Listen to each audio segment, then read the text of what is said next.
extra favorite.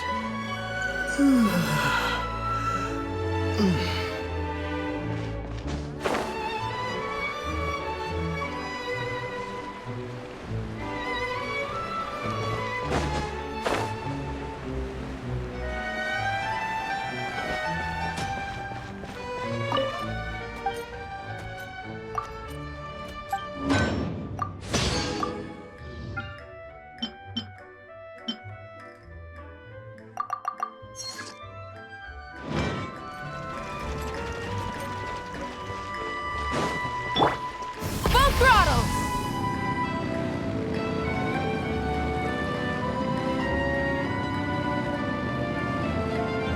Add astro...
Huh? Is that Davia over there? Oh, it's been a while. Let's go say hi.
Hey,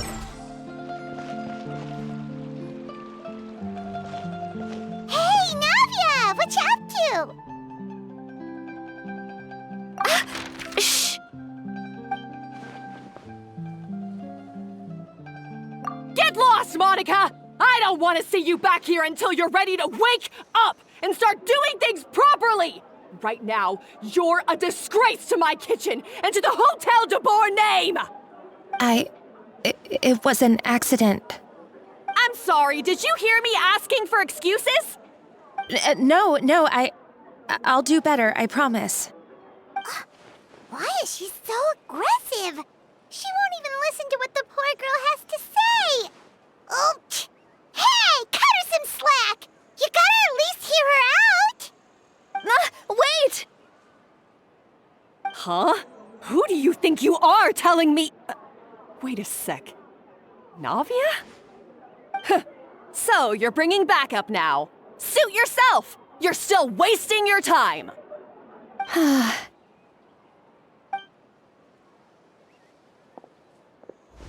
Savannah, is this how you always treat your staff? My staff is right. I'm the one in charge here now. And last time I checked, the Hotel de Boer doesn't take orders from the Spina di Rosula. Of course. How you run your kitchen is none of our business.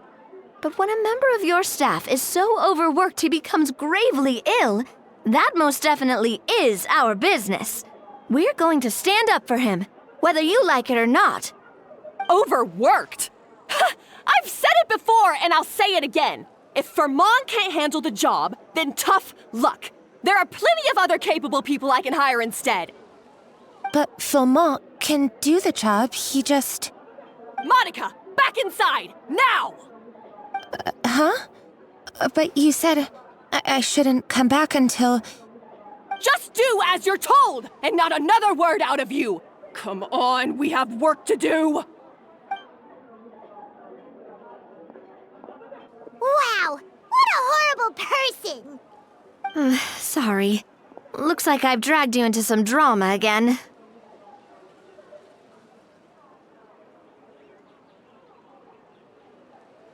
Her name is Savannah. She's the new head chef at Hotel de Boer. Ever since she took the job, she's been enforcing a brutal work regime and putting a huge amount of pressure on her staff. One guy was so overworked, he collapsed from illness. He's been bedridden for days, and he can barely even talk properly. I'm sorry. It's all my fault. I don't deserve to be a chef. At his family's request, the Spina di Rosula is trying to mediate on his behalf. We're not exactly making a ton of progress, as you saw. Savannah is adamant that Vermont's exhaustion and illness have nothing to do with her or how she's been running her kitchen. She's refusing to have any kind of meaningful dialogue with us. Our next thought was to talk to the other chefs at the restaurant and get a better idea of their working conditions. But with Savannah watching them like a hawk, no one has been willing to open up. And that's why I'm here, doing it the old-fashioned way. Camping out, watching, and waiting for an opportunity. Oh, shoot! It all makes sense now. Sorry. Paimon should have thunked before she spoke. Did Paimon ruin everything? Oh, no, not at all, Paimon. Honestly, the way she was laying into Monica, someone had to step in. I'm sure I would have piped up if you hadn't. And besides, I don't really think I'm built for espionage.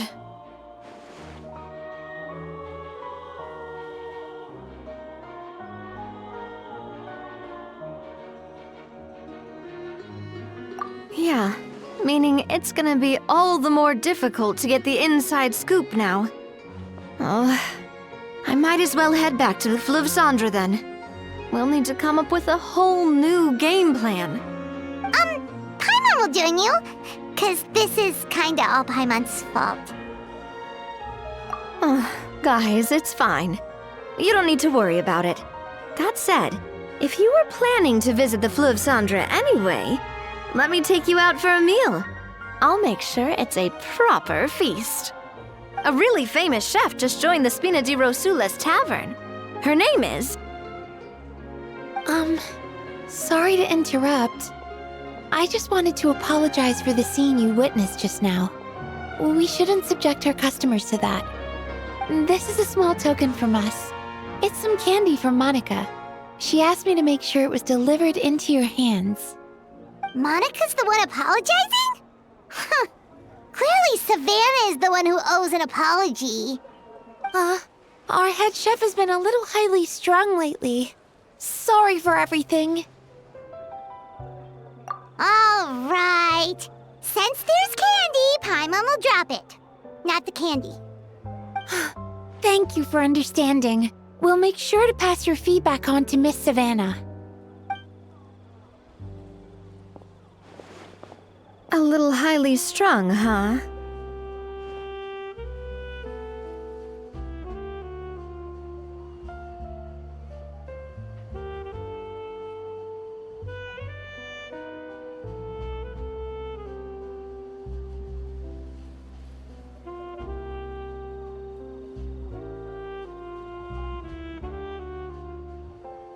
Paimon doesn't get it. How did someone like her even become head chef? Well, according to Fermat's family, she hasn't always been like this. But that's a story for another time. Let's try this candy. Oh, Paimon totally gets it. Come on, dig in! Huh? Hold on, there's something written on the wrapper. Find... Escoffier?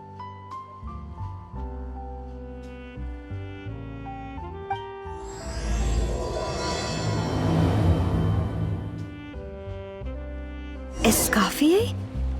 Could this mean... Huh? You know that name, Navia? Yeah. Let's stick to the plan and go back to the Fleuve Cendre for now. That's where we'll find Escoffier anyway.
Add Ast.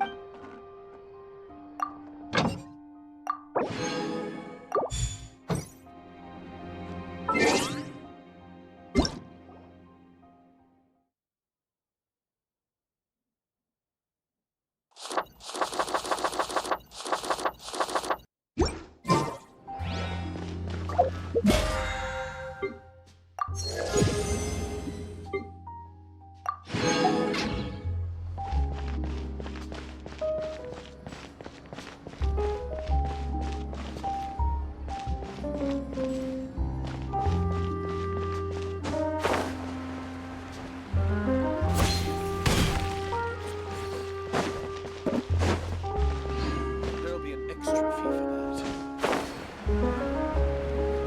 Yeah!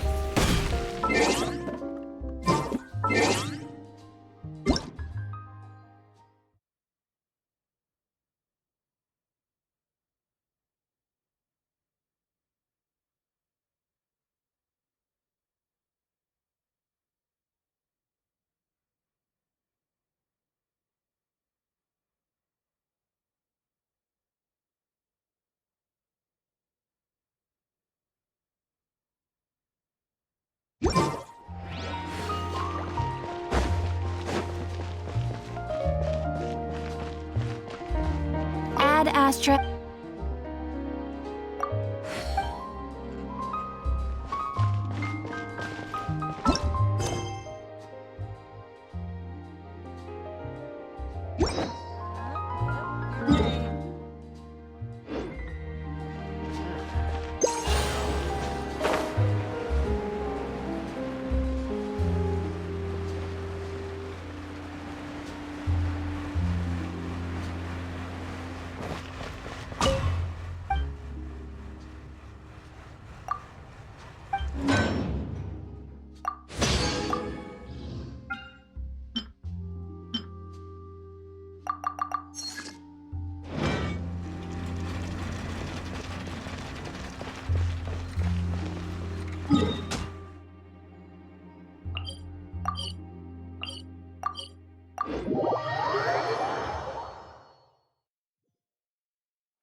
So, who is this Escoffier anyway?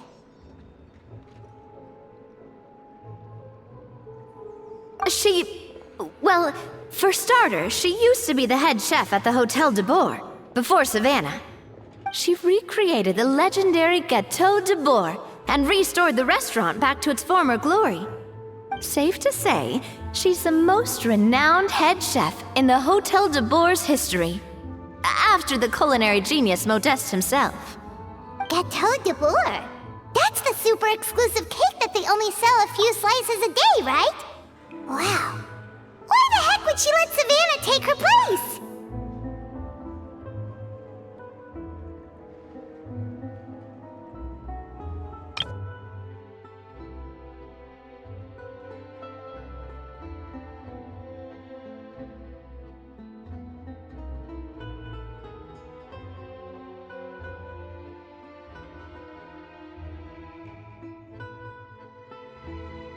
Gâteau de Bourg.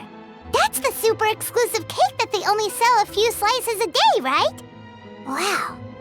Gâteau de Bourg. That's the super exclusive cake that they only sell. Well, apparently, the Hotel de Bourg was reported for a safety incident. Someone claims that the kitchen was adding an illegal substance to their menu. But none of the chefs had any idea how it could have gotten into the food. In the end, Escoffier decided that as head chef, she should take responsibility. And she was sent to the Fortress of Meripede. The Fortress of Meripede?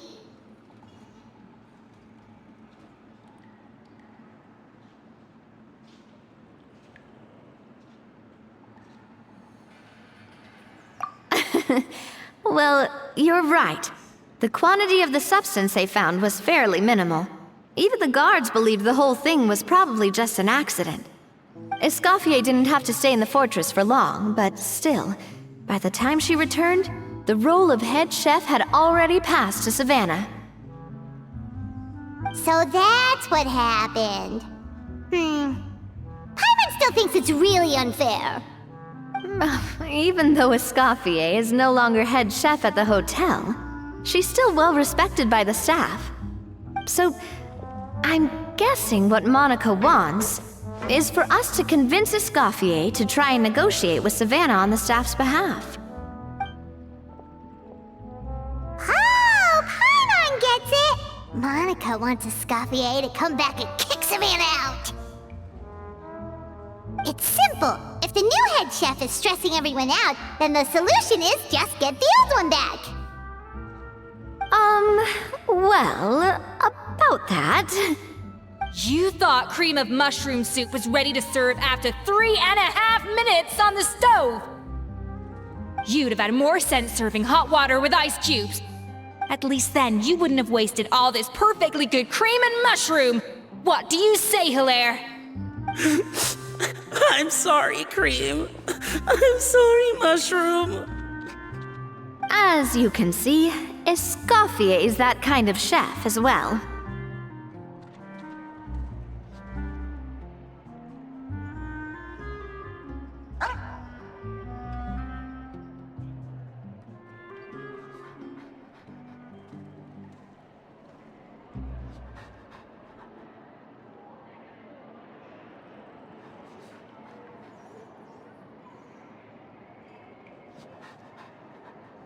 You have to leave it on the heat for long enough to allow those flavors the chance to come out.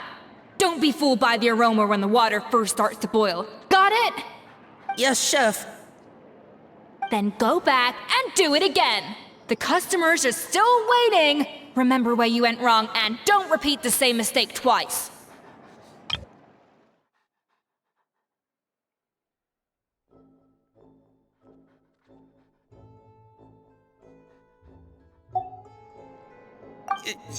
Yes, Chef!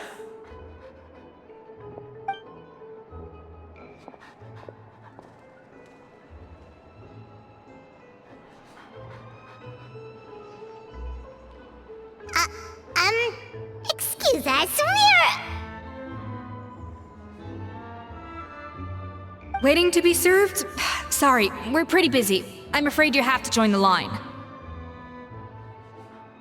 Oh, no, we're not here to eat. So you're not paying customers?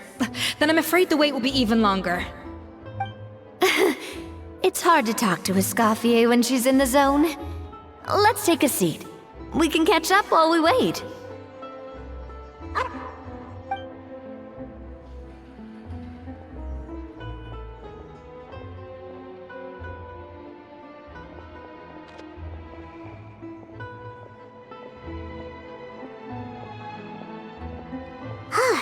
Looks like the rush hour is finally over.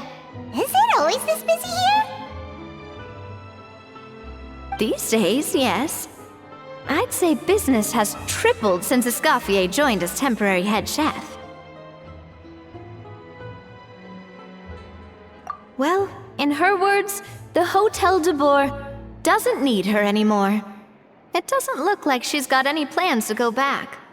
I guess I'll be heading off then. Wait, take these home with you. We can't serve them now, and there's no sense in letting them go to waste. Oh, thank you, Chef. For what? Like I said, I just don't want them going to waste. Oh, and tell Fiamma to get well soon, so you're not running yourself ragged every single shift.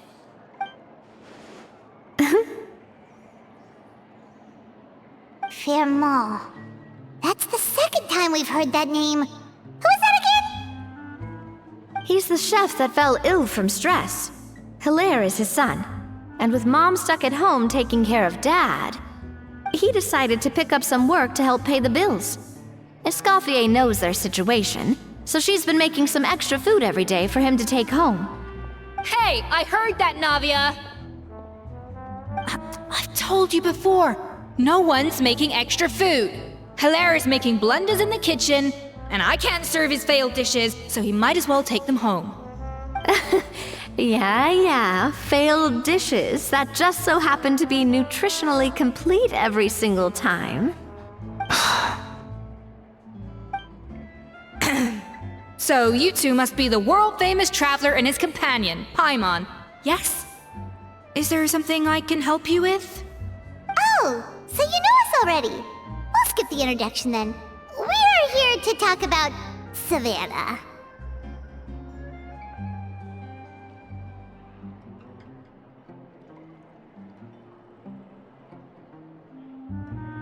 Oh, I certainly am.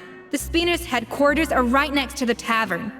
And I've lost count of the number of times Navi has come to pester me about it. But I don't work for the Hotel Tabor anymore. And being ex-head chef doesn't give me the right to interfere with that business. Besides, I'm the one who persuaded Savannah to take the job in the first place. What? Well, she was a much gentler person back then. A little timid, even. She wasn't at all confident that she was the right fit for the role. That's hard to believe. Are we definitely talking about the same Savannah here?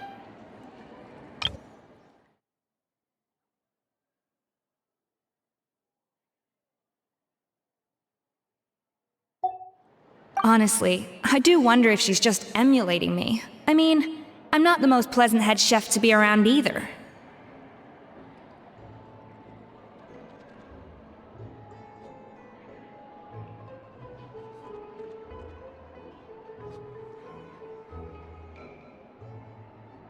Anyway, suffice to say that given the history between us, it'll be tricky for me to tell her she's doing her job wrong without coming across like a huge hypocrite. Fiamma and the others probably think that Savannah gets it all from me. I wouldn't be so sure about that, Escoffier. Look at this note we got from Monica. She mentioned me. Whatever shortcomings you feel you have, it looks like Monica still trusts you. As for the others, well, how can you know what they think unless you ask them? Monica.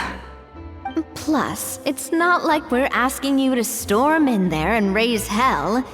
We're only in the initial phase of our investigation. All we're trying to do is get the other chefs to open up to us. Oh, Monica. Oh, Monica! Escoffier? I can't believe her! Powdered sugar is supposed to be applied sparingly. Look at all that on the wrapper. It's thicker than the sole of my shoe. Unbelievable! I won't stand for this. She has to learn. Come on, we're going. Wait, so now she's,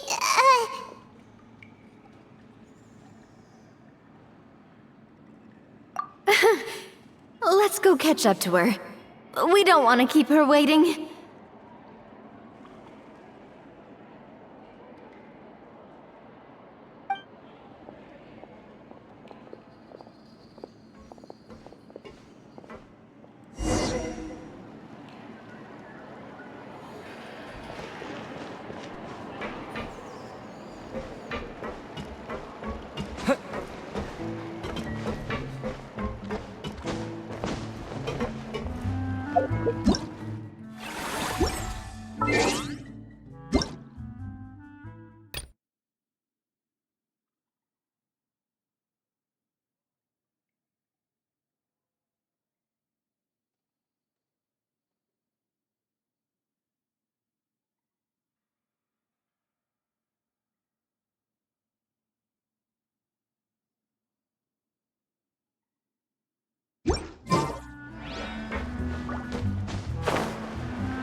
law. You need to know how it works.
Us?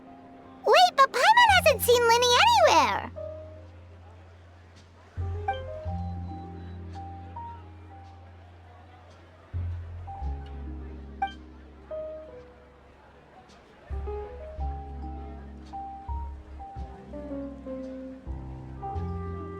All of them? That's some serious dedication right there.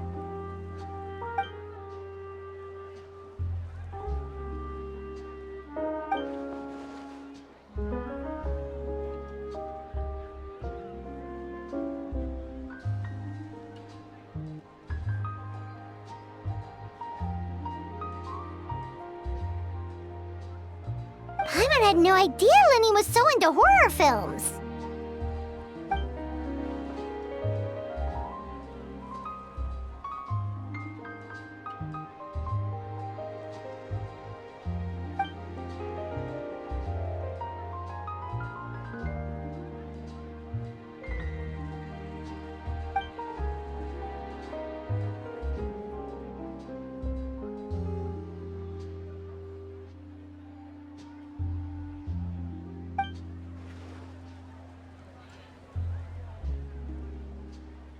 Well, that's a side of Linny we've never seen before.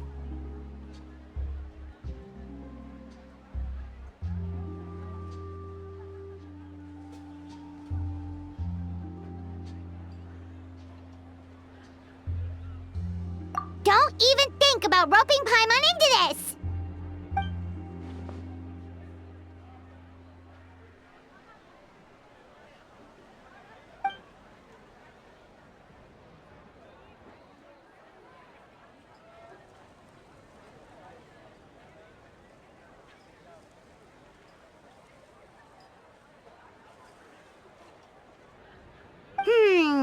Sounds like eclectic escapades would be more to your liking then. Want to give it a try?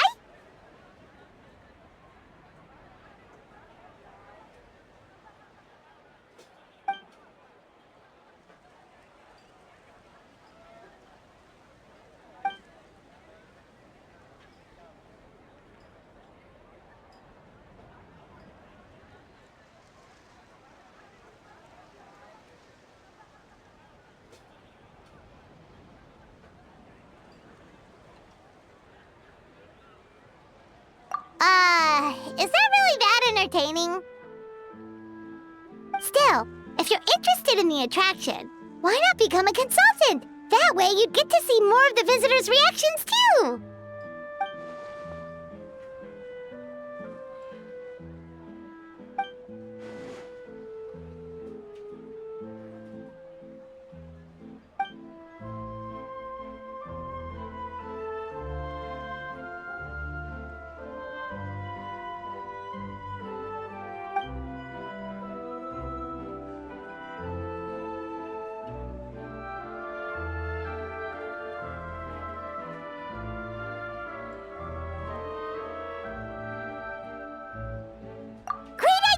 If we can get Linny on board, the Cheval Moran Film Fantasyland will be even more popular than it already is!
Dad asked her.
I see everything.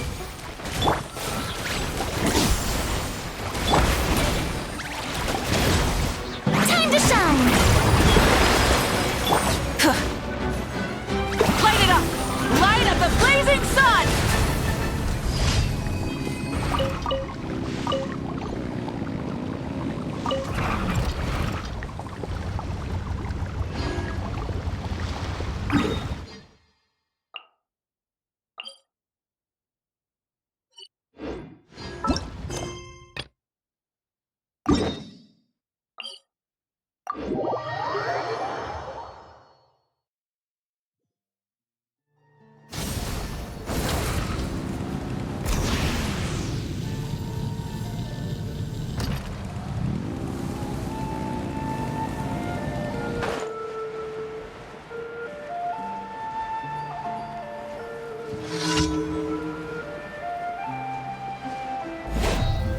Rise with the...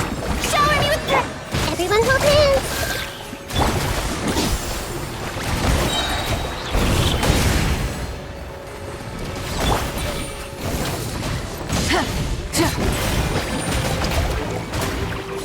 Light it up!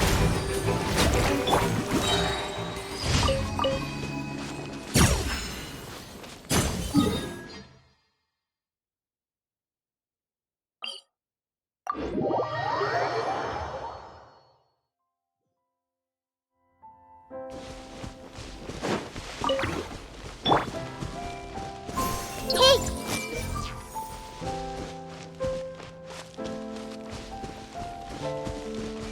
This might hurt a little.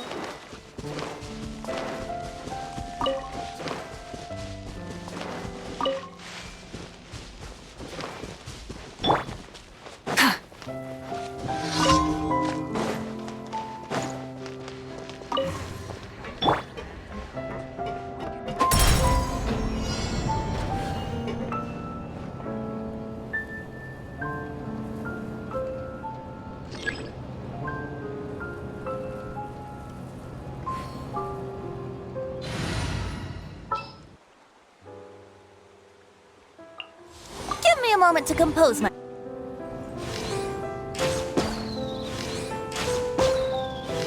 Yeah! Yeah!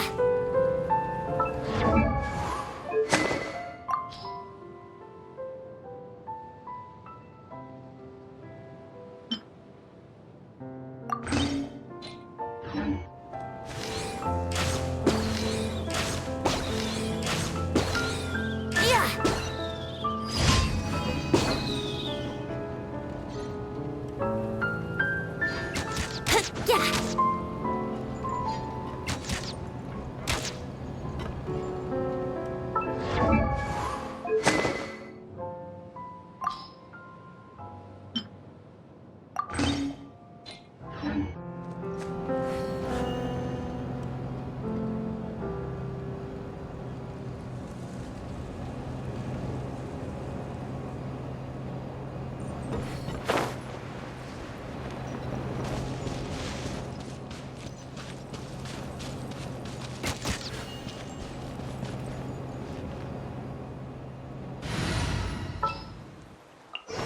Just what will we come?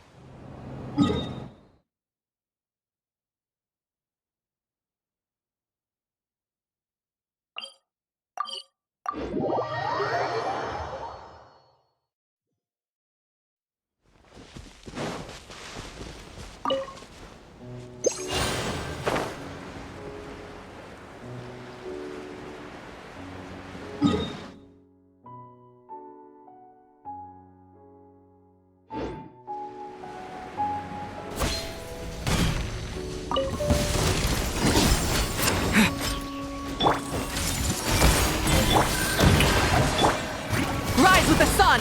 Try and stop me! Pyroclastic surge!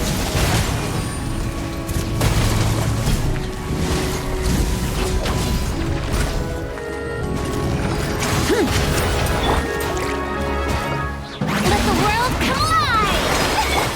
Everyone hold hands!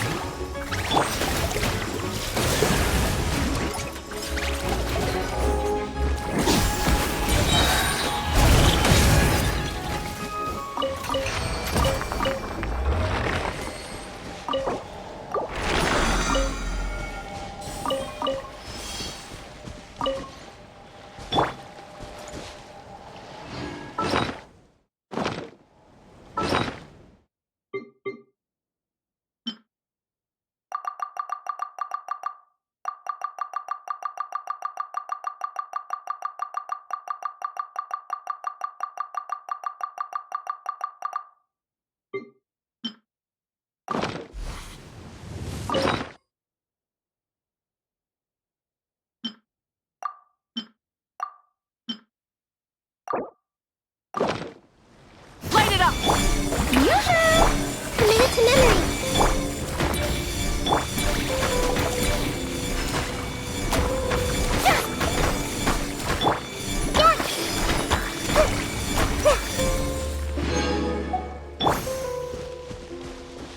Try and stop me!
mushroom. Thank you for completing.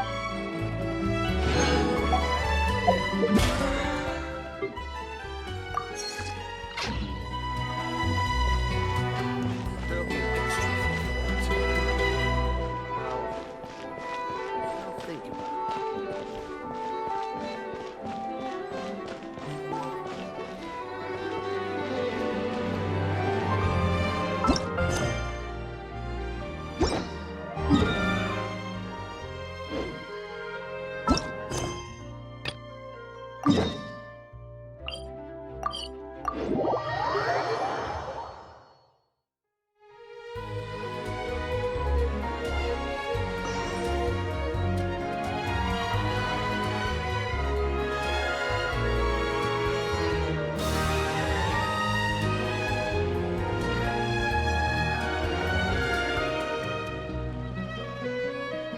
We cannot just rely on the ocean's self-cleaning ability.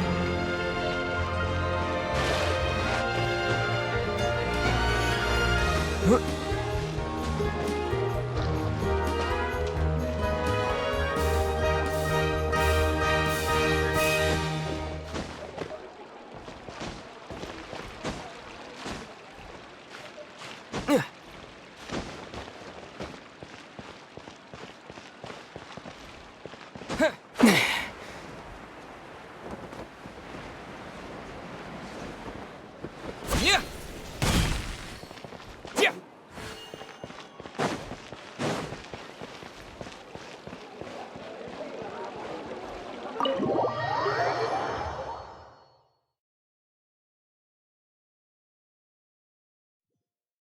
Wait, she looks like... Is that Escoffier? Escoffier's back? Yes! I've missed her cooking!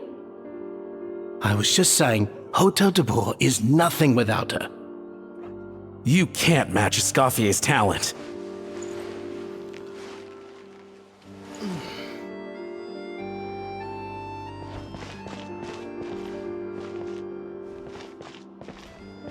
I'm sorry. I'm so sorry.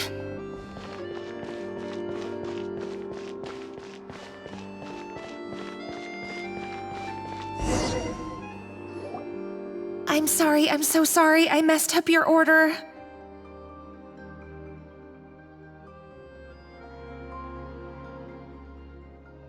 Oh, I wouldn't go that far. Maybe the taste is a little off, but if you hadn't brought it up, I don't think I would have noticed. But, please, you have to forgive me or Chef is gonna... Okay, I know. I'll kneel before you. What the heck? Get up, Monica! Can't you see that you're just making your customer feel more awkward? Escoffier? If you want forgiveness, then do what any self-respecting chef would do. Make the dish again. And this time, get it right. You cannot go begging your customers to feel sorry for you.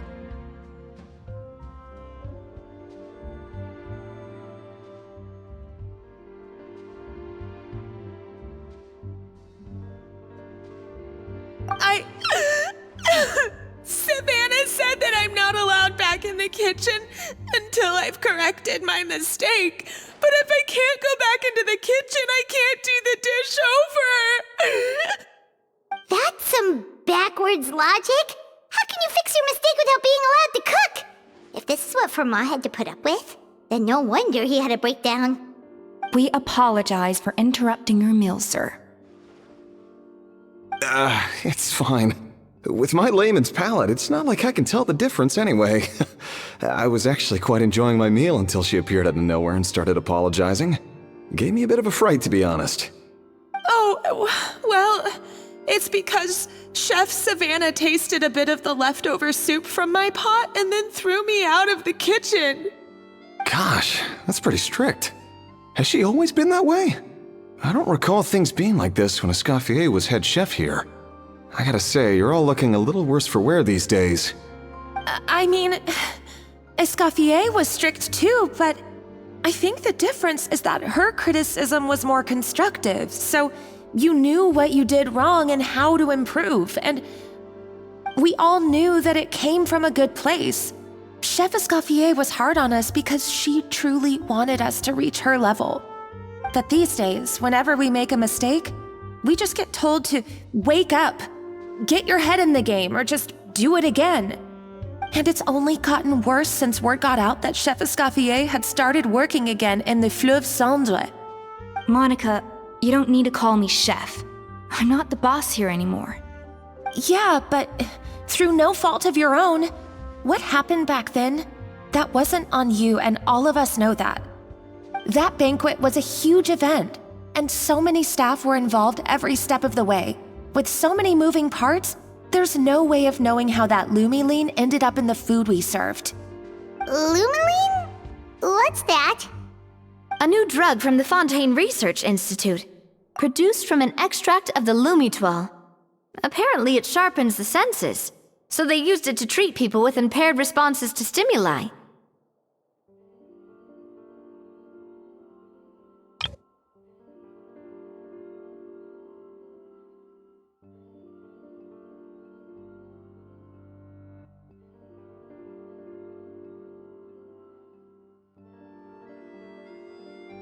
Lumiline? What's that?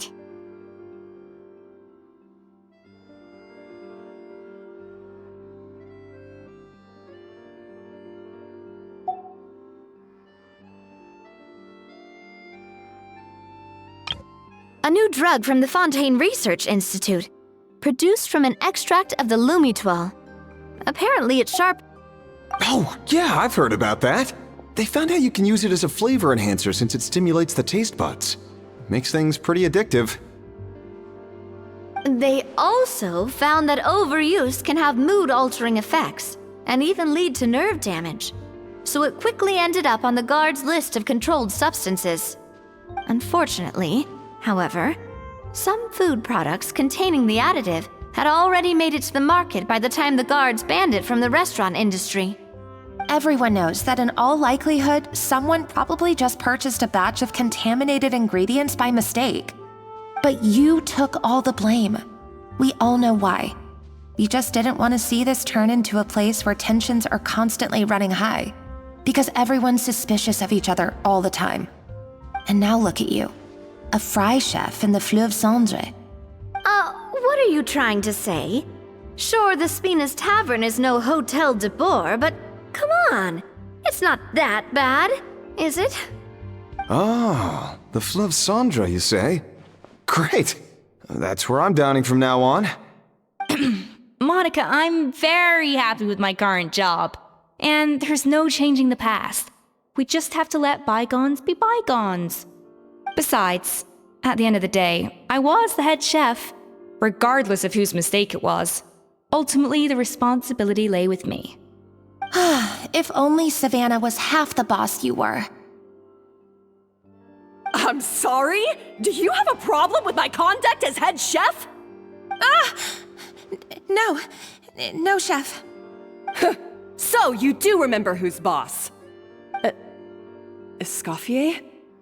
I thought you'd left this place for good. What are you doing back here? What happened to you, Savannah? Why are you acting like this? When I turned this place over to you,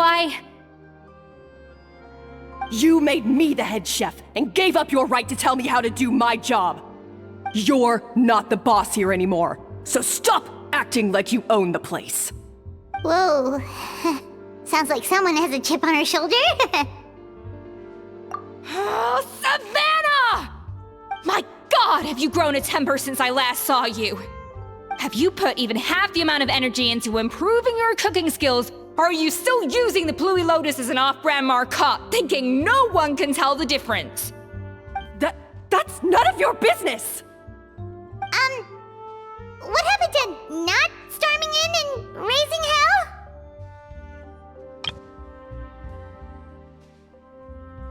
Have you put even half the amount of energy into improving your cooking skills, or are you still using the Pluie Lotus as an off-brand marcotte, thinking no one can tell the difference?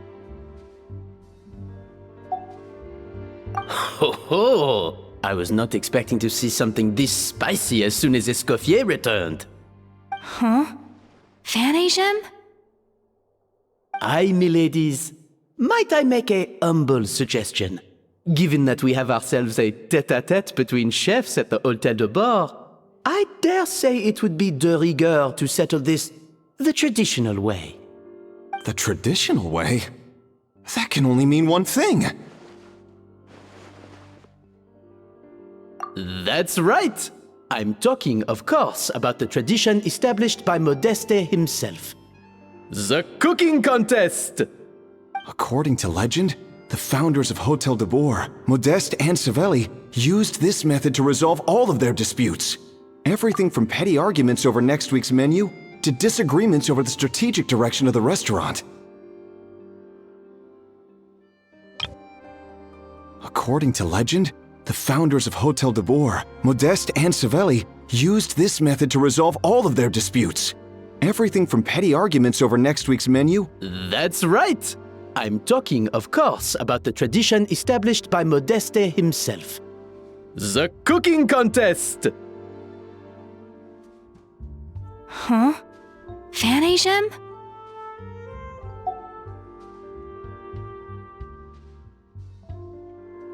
The cooking contest would decide who had the final say. Huh. Sounds like they had a lot of free time on their hands.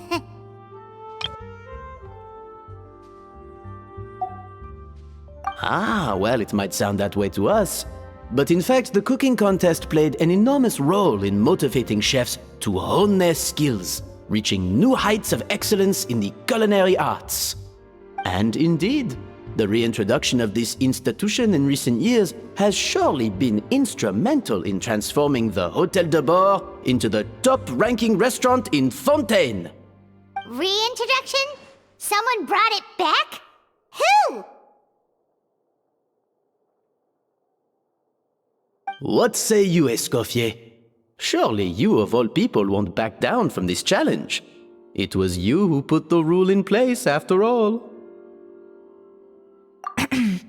Sure, I reinstated it, but I'm not a chef at Hôtel de Bord anymore. Isn't this bending the rules a little? I see no issue as long as both sides agree to the terms. We could simply treat it as an exhibition of sorts. Savannah, any objections? Exhibition. Huh. No. If we're going to battle it out, let's put it all on the line. If I lose, it's up to you what happens to me.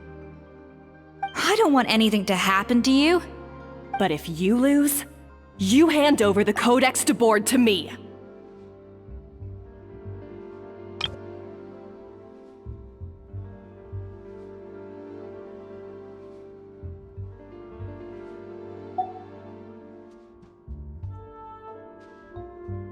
What?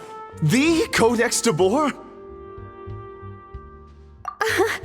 Only the legendary handbook written by the original head chef Modeste. It contains all his secret recipes, including Gâteau de Bord.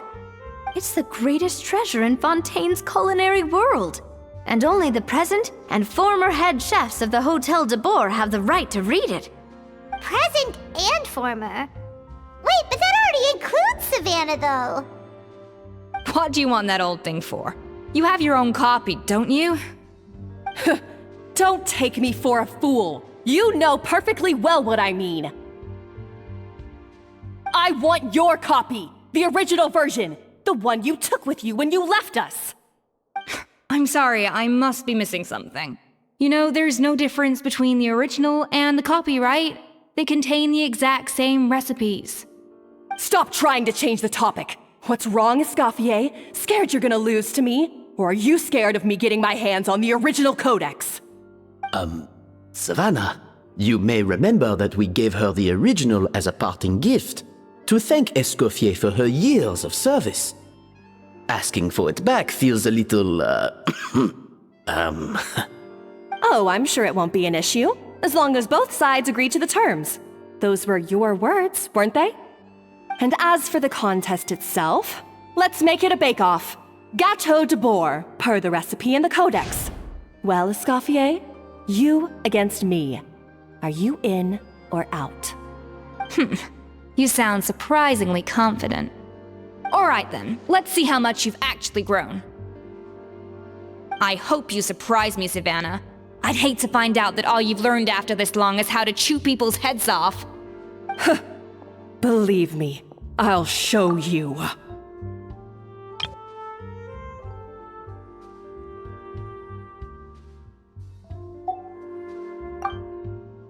Escoffier, are you sure this is a good idea? You accepted her terms a little hastily. Oh, it'll be fine. Let's head back to the Fleuve Cendres so I can get prepping. I can't believe I got to witness that firsthand. I only stopped by here for a quick meal. I definitely got my Mora's worth today. I do apologize. This whole ordeal reflects rather poorly on us. I'm afraid it's not quite that simple. The Hôtel de Bord runs as more of a partnership, you see. It was founded by two friends, Modeste and Savelli, and it's been that way ever since. So, while I am technically Savannah's boss, it's not really my place to interfere with the business of the kitchen. To be perfectly honest with you, that's part of the reason why I suggested a cooking contest. If Escoffier wins, it would be the perfect opportunity for her to talk some sense into Savannah. Or, of course, if she wanted to return, then... But anyway, I'm getting ahead of myself. Whatever the outcome, this contest will hopefully serve as a turning point for us. Please, pass on my best wishes to Escoffier. I must say, Savannah surprised me with her confidence. Does she really believe she can best Escoffier in the kitchen? I thought she was just blowing off steam when she first raised the idea to me.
Bake-off thing kind of came out of nowhere.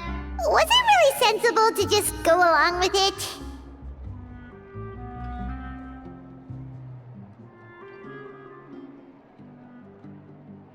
Well, I got a sense that she's holding something back.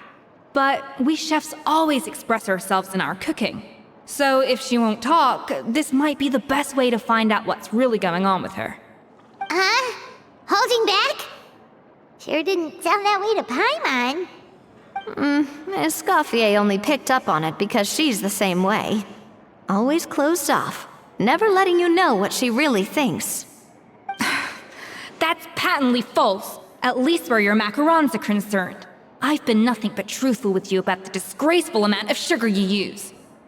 Okay, that's one case where you can keep your thoughts to yourself.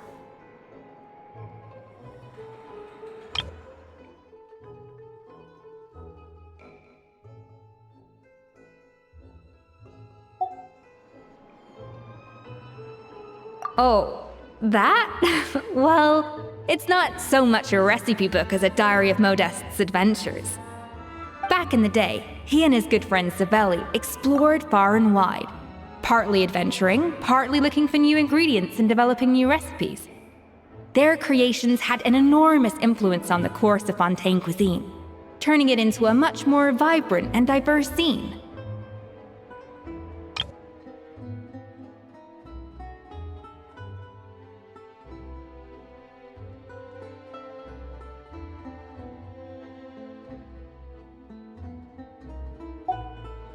For instance, legend has it that the original Gâteau de Bourg was made using a special secret ingredient that Modeste discovered on one of his adventures. So rare was the ingredient that they could never make more than 16 slices of the cake per day. But everyone who tried it claimed that it was one of the most blissful and invigorating things they had ever tasted. Modeste and Savelli went on to found the original Hôtel de Bourg, which catapulted them to stardom in Fontaine's culinary world. Especially Modeste. He was hailed as a once-in-a-generation genius, and over time, the recipes from his adventure log became known as the Codex de Bourg. Ah, Paimon's heard this kind of story before. Armed with the Codex, the Hôtel de Bourg took its rightful place as the finest restaurant in the land, serving those recipes for centuries to come. Something like that? What? No, of course not! Cooking is a constantly evolving art form. How could any restaurant survive if they only served food that was popular last century? Anyway, never mind centuries. Savelli and Modeste parted ways not even 10 years after their rise to fame. Then, Modeste passed away while he was still in his prime. And that was it. The end of the Hôtel de Bourg's heyday. It fell into decline, and for most of its history, it was just a nondescript place with a couple of cheap tables. It's only in recent decades that it started recovering.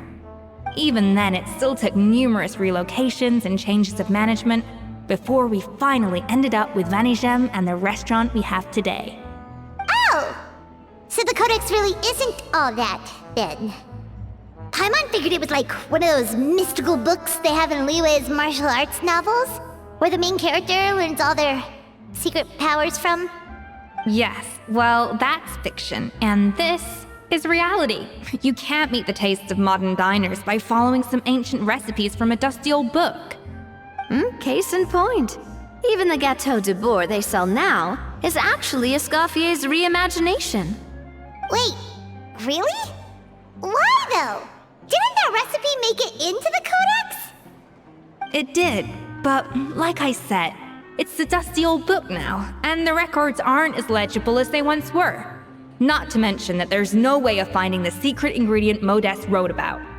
So, reimagination is right. I consulted some historical records and took what I could from the Codex. But ultimately, the Gâteau de Bourg today is my own recipe. As for why we gave it the same name and kept the tradition of only selling 16 slices a day, well, you've got Vanigem's business sense to thank for that.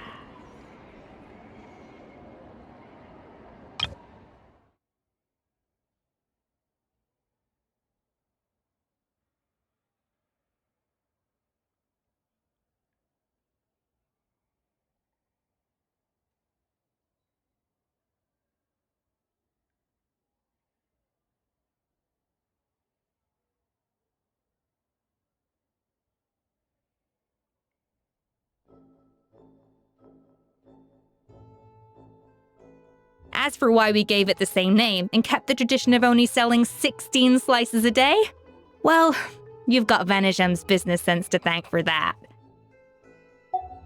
Oh! Huh. Well, that kind of takes all the mystique out of it.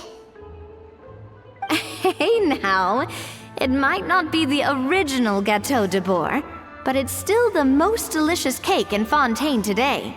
And who knows, maybe Escoffier's version is more suited to your palate. Just think, if the original truly was the perfect cake you're imagining it to be, there's no way the recipe would have been lost to history, right? Not to mention that the Hotel de Bourg never would have fallen into a slump. Anyway, before I left my role as head chef, I made a copy of all the recipes from the Codex, including my own improved versions, and turned them over to Savannah. So why is she so interested in the original copy? Could it be a symbolic thing? Like, whoever holds the original Codex de Bourg is the true head chef? Well, it was clearly precious enough to give to Escoffier as a parting gift.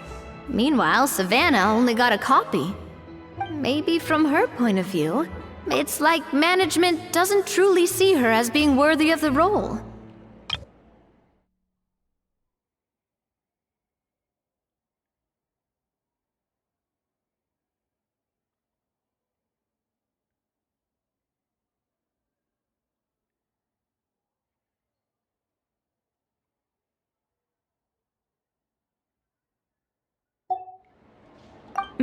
You think so? The only thing is, it was her suggestion to gift me the original in the first place. Well, a joint decision by her and Vanisham. But still. What? Huh. Guess she's had a major change of heart since she became head chef. Yeesh. Who knows? We could speculate forever. Better to just let our Gâteau do the talking. It means besting her in this bake-off, and then getting her to explain herself, even if I have to beat it out of her with a spatula.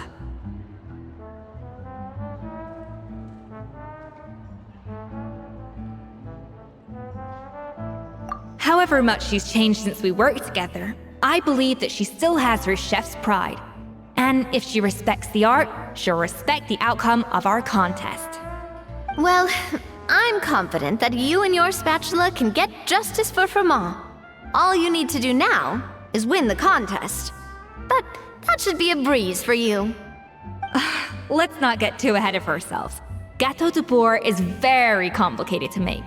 Usually, it takes 3 chefs working in tandem to cover everything. Now, if I had to push it, I could probably do the work of 3 chefs myself. But I'd prefer to play it safe if I can find a couple of assistants in time. Well, that's easy. The 3 of us are veterans in the kitchen. You just need to pick 2 of us. Well, I have heard the Traveler is an accomplished cook, as well as a warrior. But be warned, I will hold you to exceptionally high standards. Think you're up to the task? Oh, count me in too. I've spent weeks perfecting my macarons after your scathing review. Even if it means competing against the Traveler, so be it. I'll show you what I'm made of. Confident. I like it. Alright, let's start with some elementary mise en place. Show me... confident. I like it. Alright, let's start with some elementary mise en place. Show me your knife skills.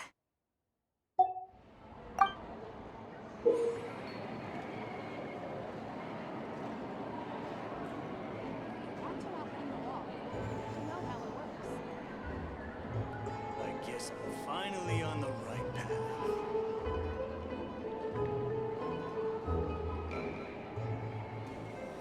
I've always called it chopping stuff up, not mise en place. But it's basically the same thing, right? Oh, Navia. The difference in your case is that mise en place is chopping stuff up without sending juices flying all over the kitchen.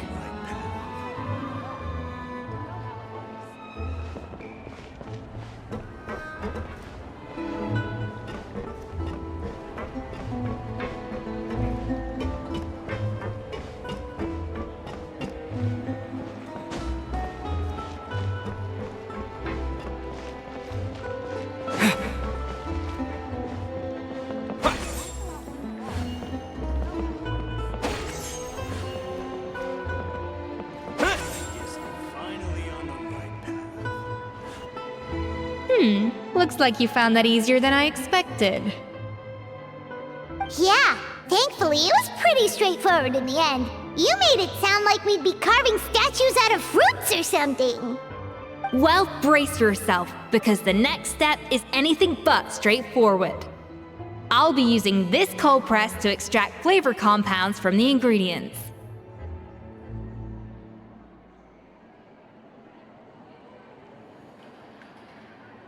A kind of special food processor I got the Fontaine Research Institute to make for me.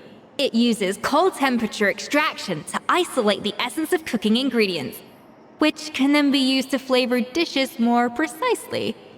But this isn't exactly standard kitchen equipment, so that probably didn't make a whole lot of sense. Let me give you a demonstration instead.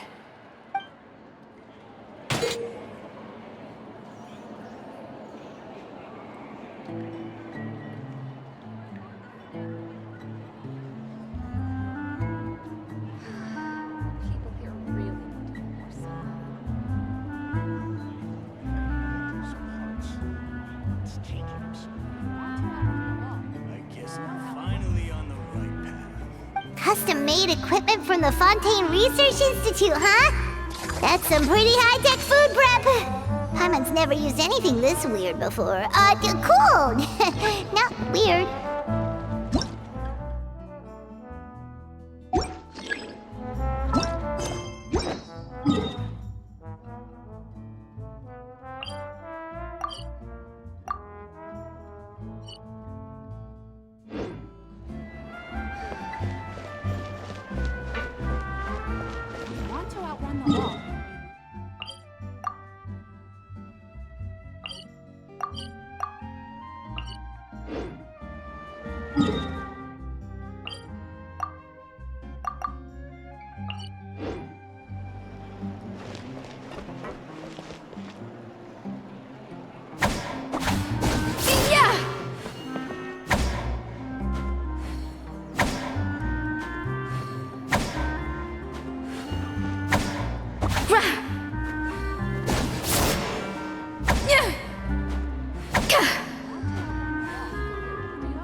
So, this whole bake-off thing kind of came out of nowhere.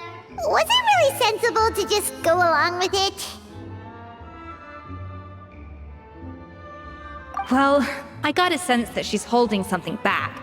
But we chefs always express ourselves in our cooking. So if she won't talk, this might be the best way to find out what's really going on with her. Huh? Holding back? Sure didn't sound that way to Paimon. Escoffier only picked up on it because she's the same way. Always closed off, never letting you know what she really thinks. That's patently false, at least where your macarons are concerned. I've been nothing but truthful with you about the disgraceful amount of sugar you use. Okay. That's one case where you can keep your thoughts to yourself. Oh, that? Well, it's not so much a recipe book as a diary of Modeste's adventures. Back in the day, he and his good friend Savelli explored far and wide, partly adventuring, partly looking for new ingredients and developing new recipes. Their creations had an enormous influence on the course of Fontaine cuisine, turning it into a much more vibrant and diverse scene.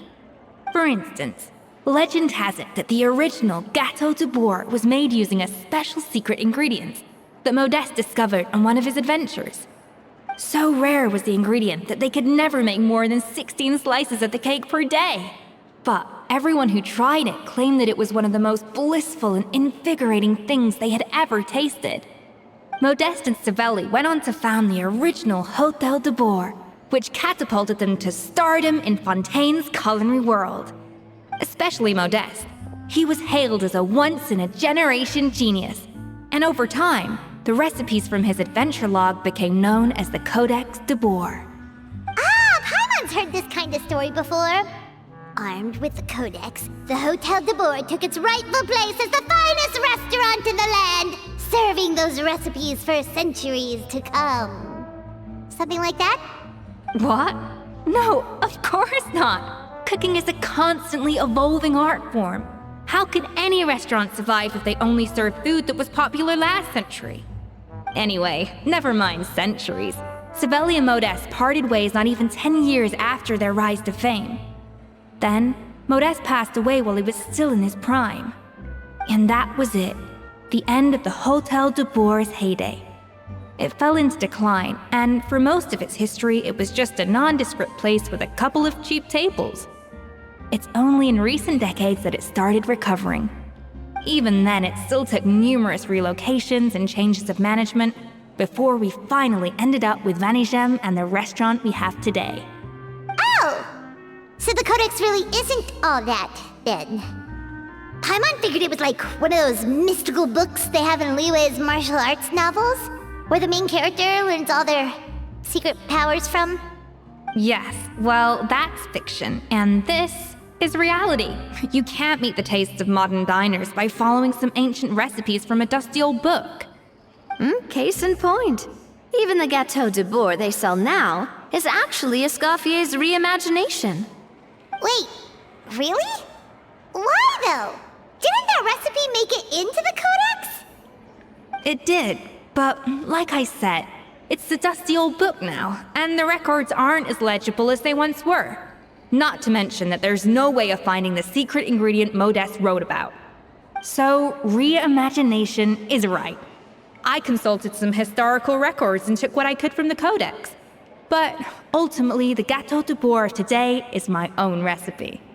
As for why we gave it the same name and kept the tradition of only selling 16 slices a day, well, you've got Vanigem's business sense to thank for that. Oh! Huh.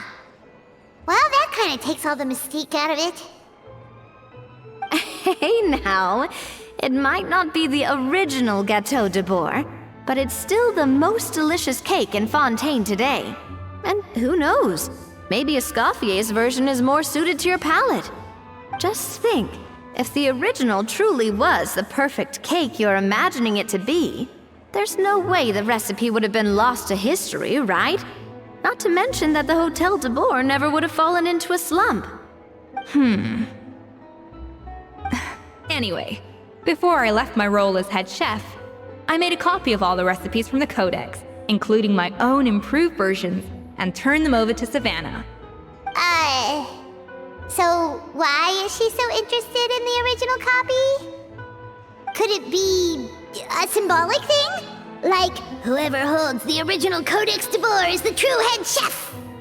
Well, it was clearly precious enough to give to Escoffier as a parting gift. Meanwhile, Savannah only got a copy. Maybe from her point of view, it's like management doesn't truly see her as being worthy of the role. You think so? The only thing is, it was her suggestion to gift me the original in the first place. Well, a joint decision by her and Vanigem. But still. What? Huh.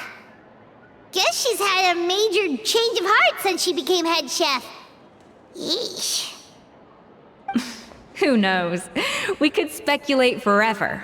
Better to just let our gato do the talking.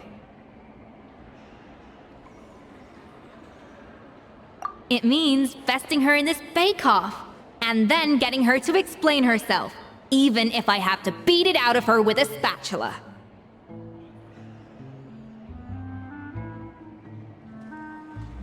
However much she's changed since we worked together, I believe that she still has her chef's pride. And if she respects the art, she'll respect the outcome of our contest. Well, I'm confident that you and your spatula can get justice for Froment. All you need to do now is win the contest. But that should be a breeze for you. Let's not get too ahead of ourselves. Gâteau de bourg is very complicated to make. Usually, it takes 3 chefs working in tandem to cover everything. Now, if I had to push it, I could probably do the work of 3 chefs myself. But I'd prefer to play it safe if I can find a couple of assistants in time. Well, that's easy. The 3 of us are veterans in the kitchen. You just need to pick 2 of us. Well, I have heard the Traveler is an accomplished cook, as well as a warrior. But be warned, I will hold you to exceptionally high standards. Think you're up to— Oh, count me in too. I've spent weeks perfecting my macarons after your scathing review. Even if it means competing against the Traveler, so be it. I'll show you what I'm made of. Confident. I like it. Alright, let's start with some elementary mise en place. Show me your knife skills.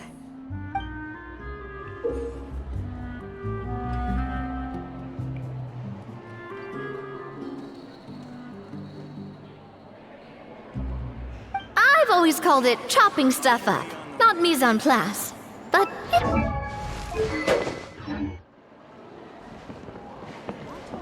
Oh, Navia. The difference in your case is that mise en place is chopping stuff up without sending juices flying all over the kitchen.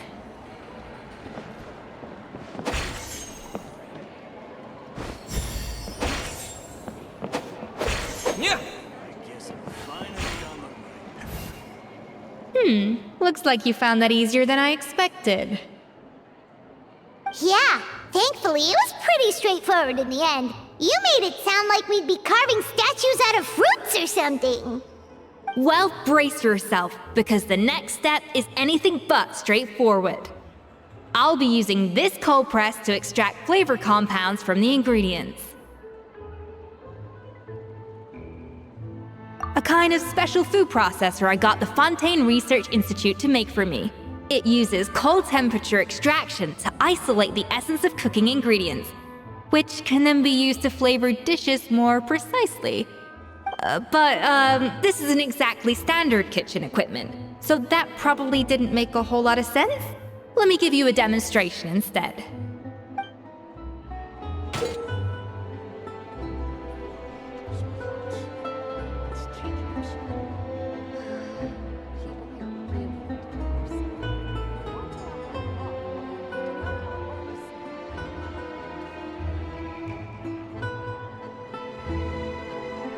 Custom-made equipment from the Fontaine Research Institute, huh? That's some pretty high-tech food prep. Harmon's never used anything this weird before. Cool. Not weird.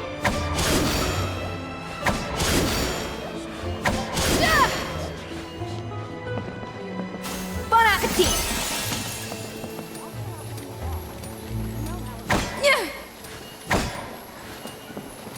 A little amuse-bouche.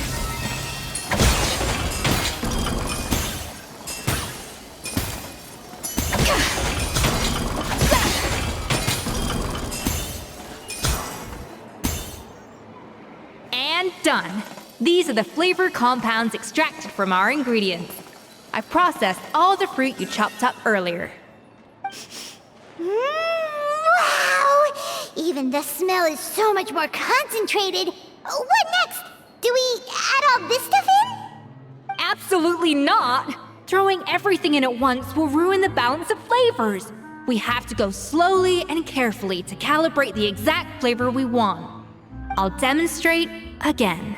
Now, watch closely.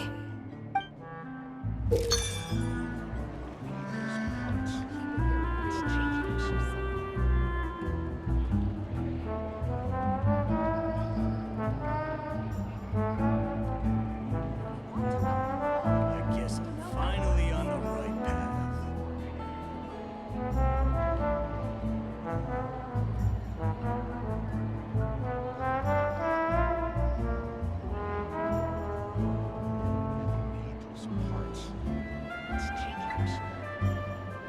Slowly and carefully. Not a drop too much, and not a drop too little. Guess I'm finally on the right path.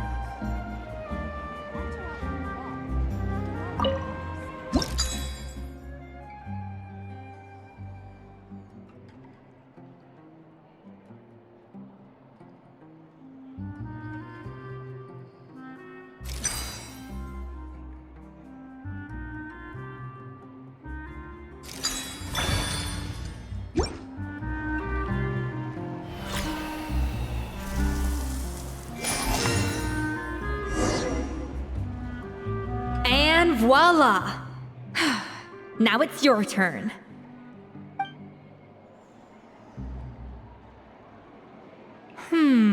Not terrible. Considering this was everyone's first time blending flavor extracts, it could have been worse. But the traveler's work was surprisingly good. Are you sure you've never done this before? You got almost perfect results on your first try. Oh, well, they do say adventurers are multi-talented folks. Now I've seen it firsthand. Alright, now for the part I've been looking forward to. I want each of you to cook something from the Hotel du Bois' current menu. I'll judge your submissions and give you a final score.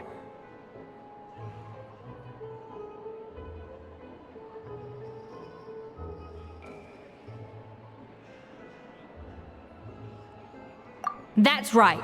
The true test of your cooking skills is the finished product. It'll be good practice for the contest itself. Now get to it. Chop chop!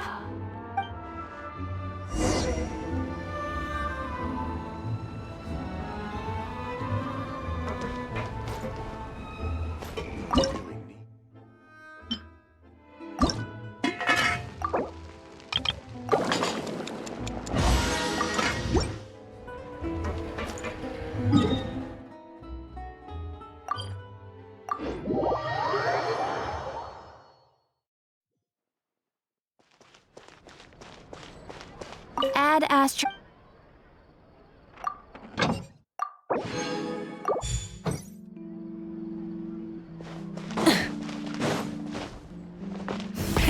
Rev the engines!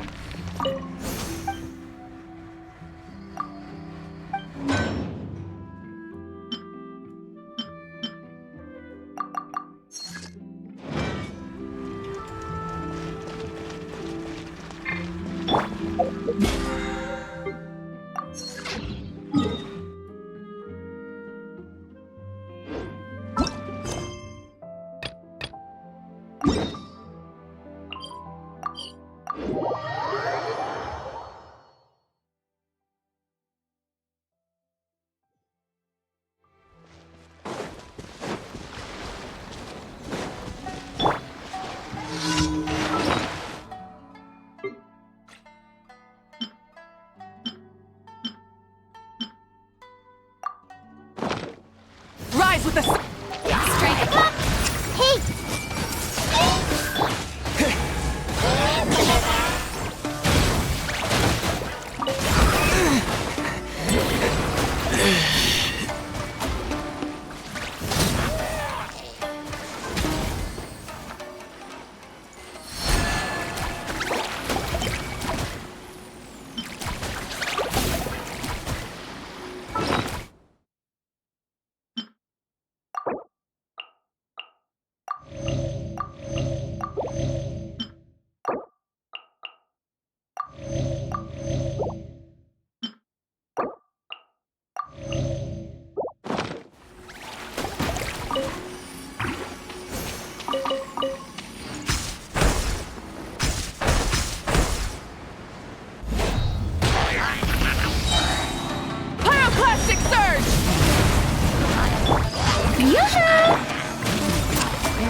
it down!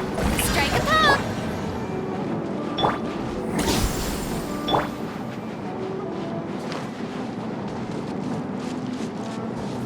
Right. Everyone hold hands! Rise with the sun! Yoo-hoo! Let the world collide!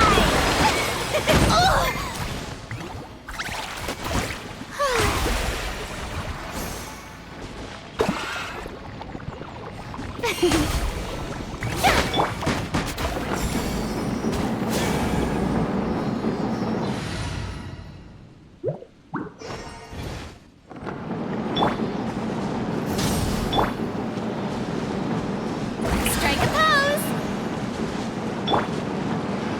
Another test subject. Free suffocate! Hey!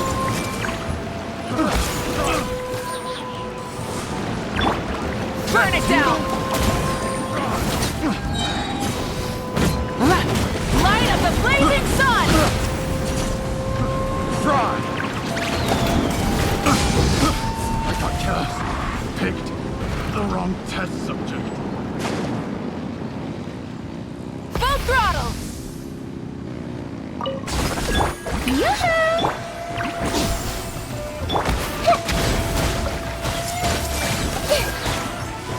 Stop fighting! Yeah!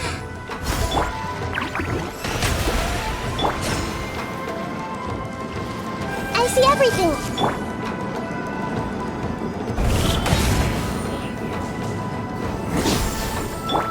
The show begins! Light it up!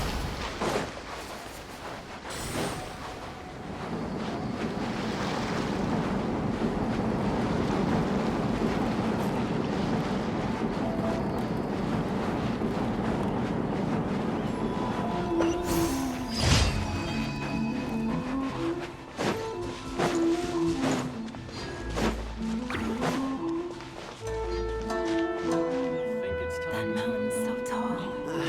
Am I really up to it?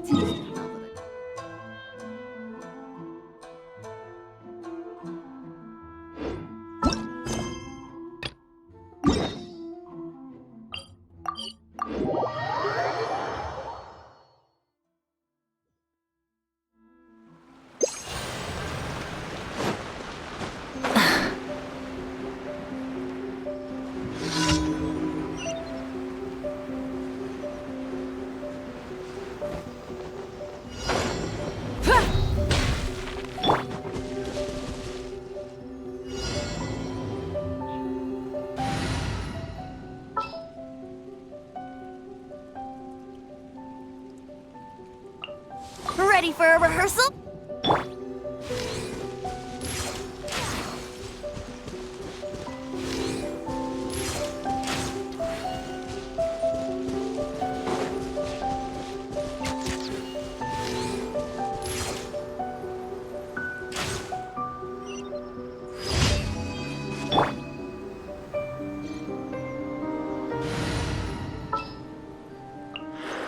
Time to broaden our...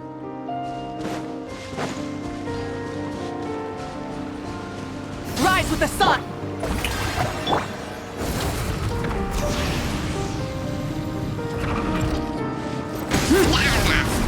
Hey!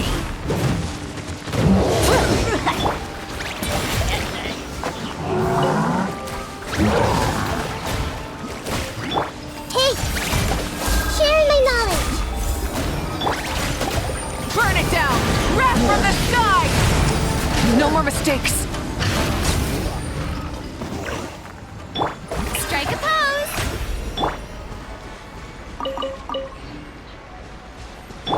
This may hurt a little.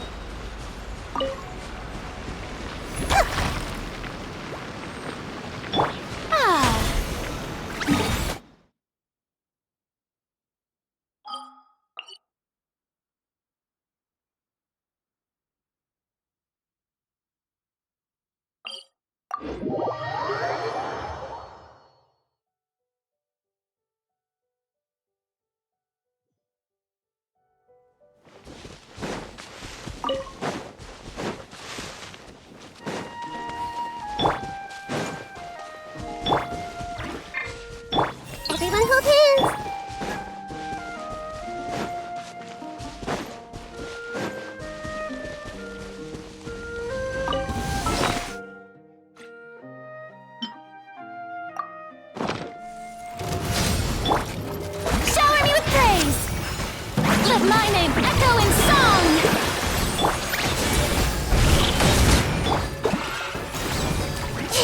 I see everything!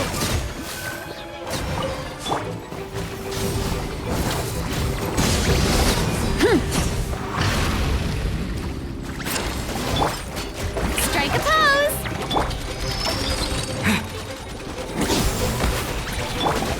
Everyone hold hands! Rise with the sun! Light up the blazing sun!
Ad Astro. Thank you for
I guess I'm finally on the right path.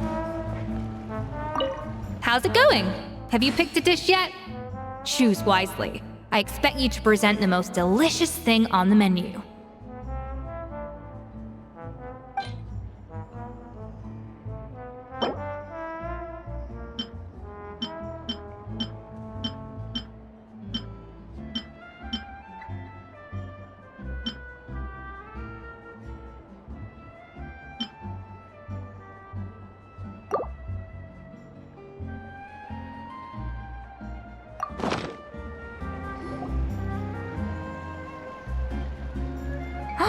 Look at that! With the grace of a snow-winged goose, as I like to say. Now, let the grating commence.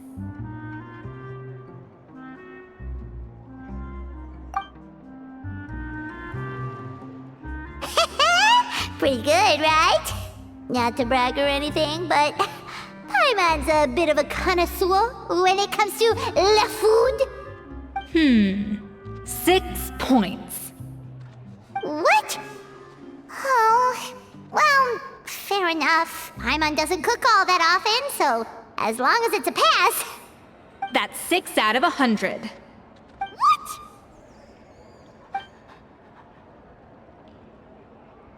You say you're a connoisseur, but it's quite clear from this dish that you have far more experience consuming food than creating it.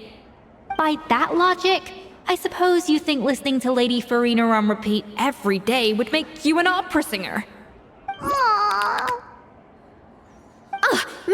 Me next! I'll have you know that this batch of macarons has 2 whole tablespoons less sugar than my previous ones. So you went from 12 tablespoons to 10? Well, it's nice to know you actually measured it out, because it tastes like you just threw in whatever was left in the jar. 6 points. Aww. Now to the final dish.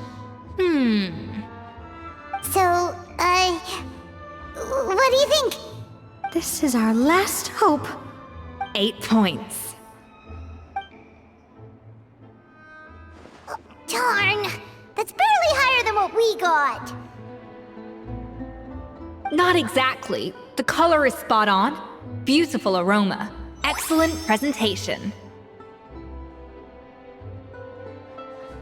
I have to give this one 8 points out of 10.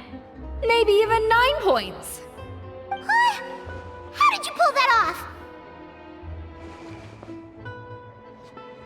Don't get me wrong. There's room for improvement. But still, this is clearly the work of an accomplished chef. I can tell that you've put many hours of work into honing your skills in the kitchen. I can really taste the grace of the snow-winged goose in this dish. The traveler's journey, with all its trials, tribulations, and setbacks.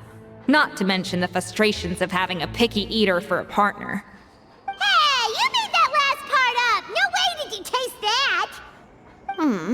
Well, it looks like I lost fair and square. I guess you'll be taking the traveler as one of your assistants then? But if it takes 3 chefs, that still leaves 1 slot remaining. Maybe Paimon and Navia should keep practicing and see how it goes? Chef Escoffier! Oh, it's Hilaire! What brings you here? I heard the news about the cooking contest. You're doing Gâteau de Bois, right? I was just wondering if you needed any help?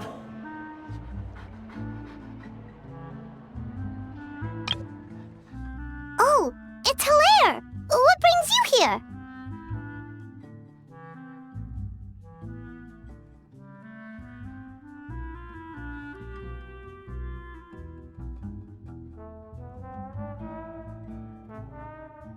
I heard the news about the cooking contest.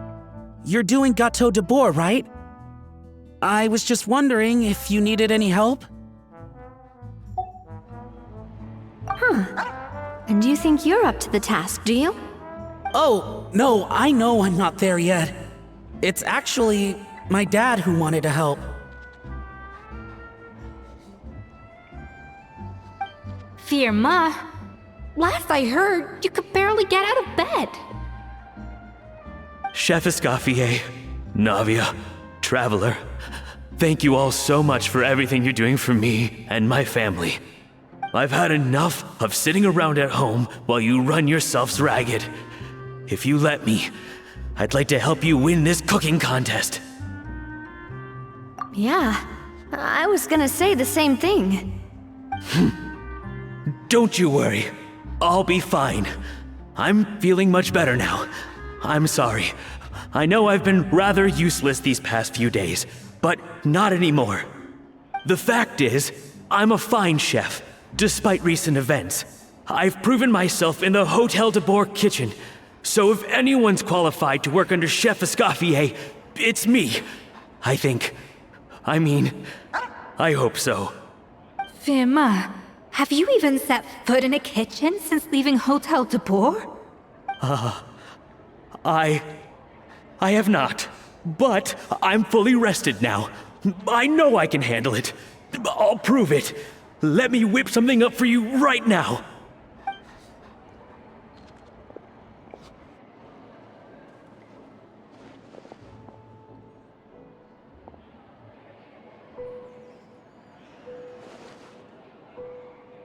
Huh? That's strange. Why are my hands shaking? What do you call this, Firma? I can't seem to grip my knife. Do it again! Again! Again! I... Hopeless. Get out of my kitchen yesterday.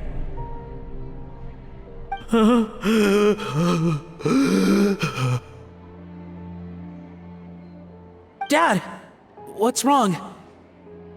I don't understand. I was feeling so much better, and then Will I never be able to work in a kitchen again? Dad, talk to me. What happened? I think the real issue here is not physical exhaustion, but psychological trauma. Monica, when did you get here? Probably because you were all concentrating so hard on your cooking. I didn't want to interrupt your flow. But anyway, Firma, I'm so sorry. If only I'd known how serious your situation was, I would have stood up for you sooner. You have nothing to apologize for, Monica. During those long nights of redoing every order, you were the only person who looked out for me. Oh, come on. All I did was make you some tea. I doubt it was much help. Savannah was so ruthless toward you. I probably should have brought you something stronger. She sounds like the worst. All right, another Savannah horror story. Let's hear it. She's been getting harsher and harsher on us ever since she heard about Escaffier's new role in the Fleuve Cendre. Seems like no matter what we make, she'll find something wrong with it. What is this? It looks like a dog's been at it! In the trash now! Then she orders us to redo the dish again and again, but we never know what's going to make her happy. Do it again, do it again, do it again! Every time you remake it, you just get another earful from her. Either straighten yourself out, or get out of my kitchen! So now, it seems like just picking up a kitchen utensil gives me flashbacks of her yelling at me. Oh man, that must be awful. The more I want to get it perfect, the more my hands shake, and the more scared I am of making another mistake. How can you give up so easily, Firma? You weren't a quitter when you were working for me. And even under Savannah, you talk about working late into the night trying to perfect your dishes. That says to me that you still hadn't lost that determination to prove yourself. What changed? I don't know what's come over me. When I think back, I just remember feeling like my heart and my hands were growing heavier and heavier as the shift went on. Each time I had to redo a dish, my heart sank a little further. Maybe Savannah was right. Maybe I am just hopeless at this. Dad. I see. Well, it sounds like there are some deep issues at work here. Ones that won't be resolved by merely seeking compensation. I will win this contest, and after that, I encourage you to approach Savannah and talk this out. But what if you can't find another assistant in time? Clearly, I'm in no state to help out.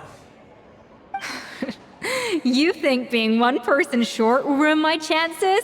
Let's not forget, I taught you and her everything you know. Even if I had to go it alone, I would present the perfect gâteau. Oh, well, Paimon and Nadia will still keep practicing, just in case.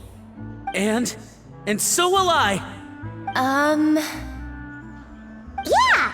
And if worse comes to worse, we can always get the Spina di Rosula to put out an emergency call for chefs. There's gotta be someone out there, right? Actually, I thought maybe I could help. That's sort of why I'm here. What? Why didn't you say so? I was going to, but then... well, this is the first chance I got. You do this for us? Thank you so much, Monica. Alright, fine by me. But aren't you still working for Savannah? Joining the other side seems like a guaranteed way to put your future employment in jeopardy. I know, but it's alright. I've made up my mind. With the way things are, I can't keep working for Savannah much longer anyway. Unless I want to become the next Firma. I'm done with sucking it up. It's time to try and turn things around. If this cooking contest can get Savannah to see the error of her ways, then I'm sure she'll forgive me for this. Well, Paimon didn't think we'd be poaching from Savannah's staff to get our third person, but there you go. Anyway, Monica's a professional chef, so nothing could possibly go wrong now. Great! Then it's settled. And to congratulate you all on making the team, I propose a Spina-sponsored meal to celebrate. Spina sponsored? Wait, you mean I'm cooking? Well, I promised the traveler a feast in the Fleuve Cendre. And I know how much you've been looking forward to it. Yeah! Feast, feast, feast! All right, if you insist, then prepare for some of the finest food of your lives.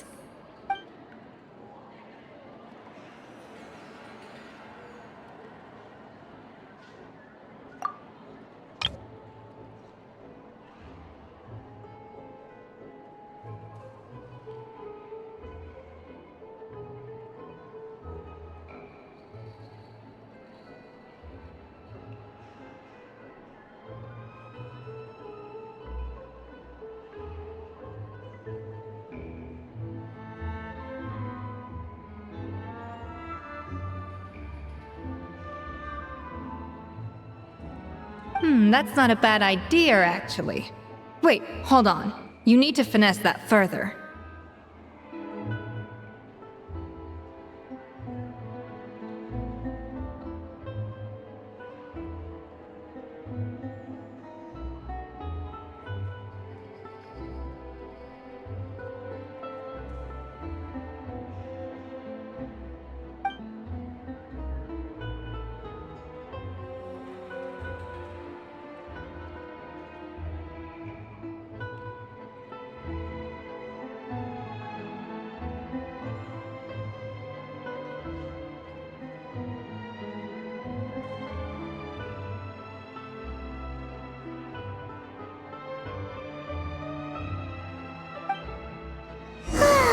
That was a dream come true. Paimon never knew Fontanian cuisine could be this good.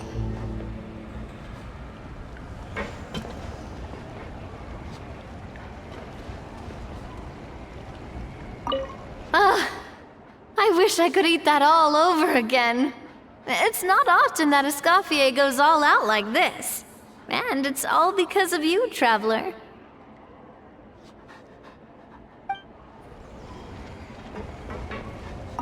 So, this is what Chef Escoffier is truly capable of.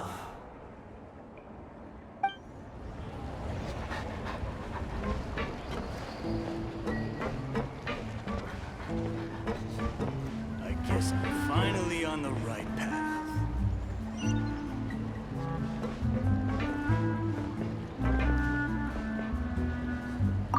Wow. I don't know if I'll ever be able to cook as good as that.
Why, Savannah? Why?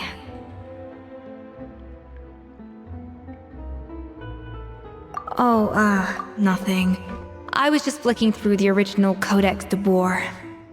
I wanted to see if there was anything I'm missing. Something I hadn't noticed before. That might explain why Savannah's so desperate to get her hands on it. But I can't find anything. It's just some hastily scribbled recipes in between diary entries from Modest's adventuring phase. And most of it's not even legible anymore. The copy I gave her not only has all the recipes in full, but even includes my own private tips and notes from years of experience. Surely that's infinitely more useful than this old thing.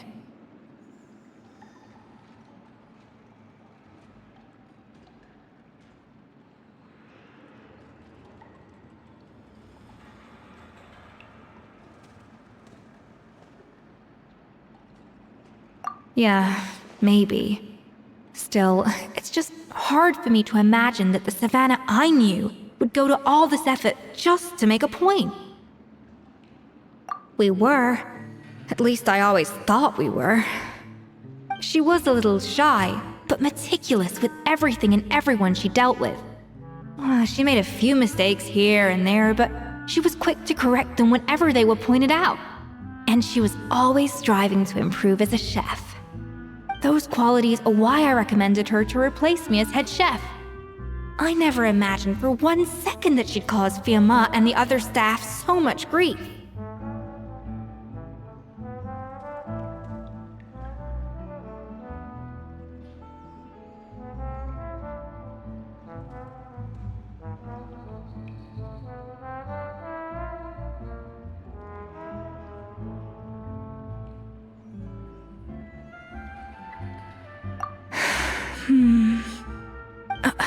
Well, I mean to an extent, of course. I pushed hard for her to get the role. And the idea that she turned out like this because of me is difficult to come to terms with. I wonder if this is how Modeste felt back when he was writing the Codex.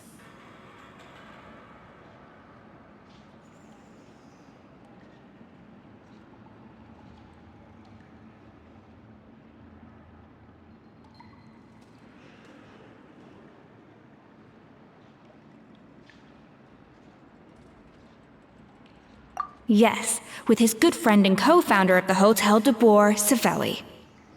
The story goes that after Modeste unveiled his Gâteau de Boer and was hailed as a culinary genius, he was admired and adored by all. But his newfound fame slowly drove him and Savelli apart.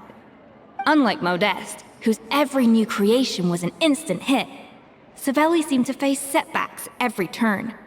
Doors that would swing wide open for Modeste would shut in Savelli's face. And with Modeste being whisked off to all manner of functions by his celebrity friends, he had less and less time to discuss the culinary arts with Savelli. People started gossiping about Savelli, and their relationship between the two gradually soured.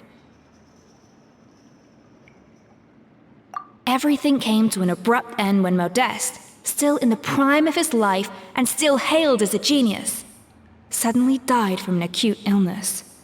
And that was it. They neither had a decisive split, nor got the chance to properly reconcile. Their story just came to an end. One rumor had it that Savelli actually killed Modeste out of jealousy, even as the latter was hoping to make amends.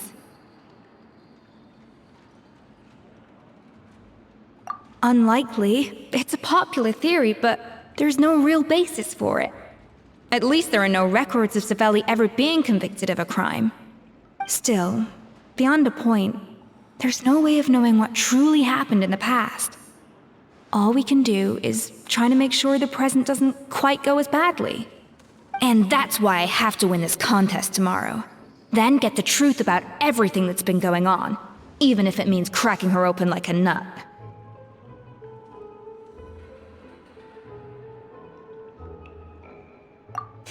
You're right about that. Just follow my lead and victory will be ours.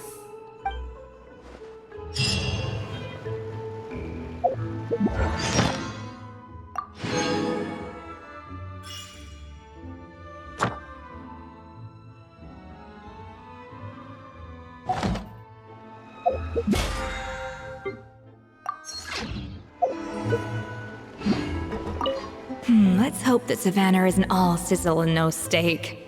After all the work we put in, it would kinda be a shame if tomorrow was a complete cakewalk. Let's hope that Savannah isn't all sizzle and no steak. After all the work we put in, it would kinda be a shame if tomorrow was a complete cakewalk.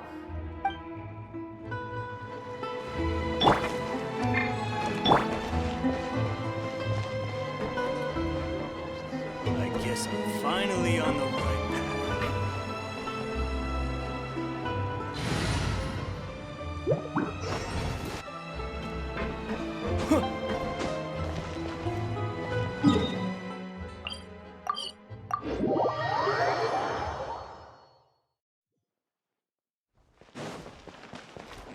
Ad Astra.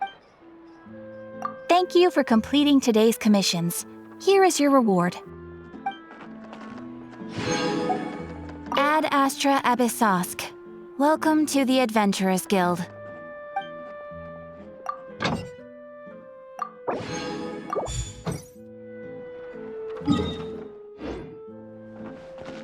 Full throttle!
It's Cooking Contest Day! To the Hotel de Boer! Toot sweet!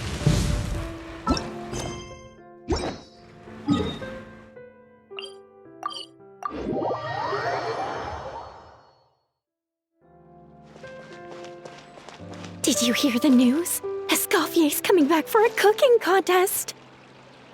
Wait, seriously? Escoffier in a cooking contest? Now that I've got to see!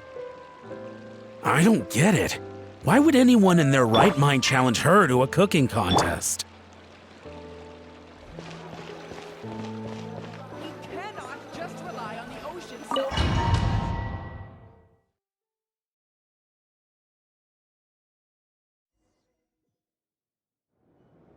Mesdames et messieurs, welcome one and all to the Hôtel de Bord and to this most exciting of cooking contests. Savannah, I brought the original copy of the codex you asked for. Monica? Huh. In the interests of fairness, this contest will be conducted in a double-blind format.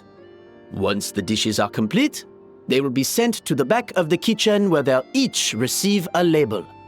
The labels will be placed out of sight underneath the plates, only to be revealed after the judges have sampled them and reached a final verdict. This is to ensure that no one will know which dish is made by which contestant. As one of the judges, I promise to be fair and impartial. When my meal got interrupted yesterday, I never thought this is how they'd make it up to me. Getting a seat on the judging panel is a pretty sweet deal. Both contestants have taken their positions. Then, without further ado, let the Hôtel de Bord cooking contest commence!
Monica, Traveler, it's go time. Let's do this. Alphonse, Gaspar, get to work. Do not disappoint me. Looks like our two head chefs are raring to go.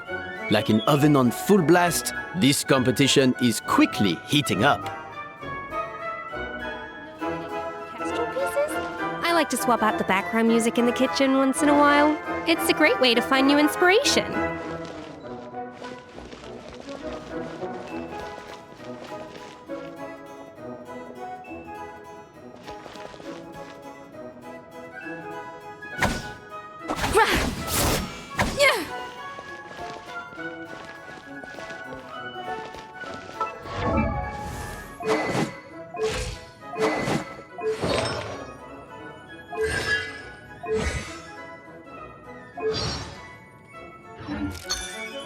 Even the best chef in the world can't flavor their food without prepping the flavoring, right?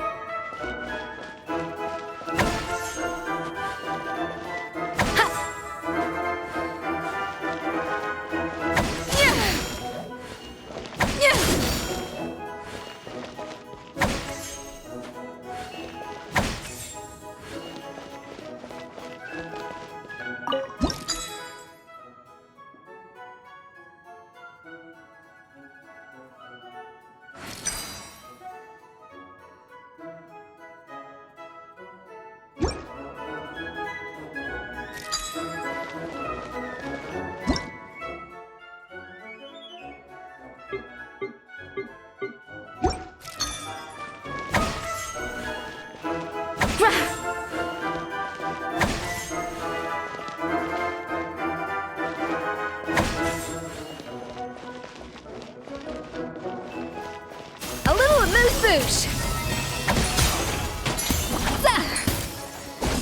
That should be enough flavoring. Now hurry up and balance the flavor.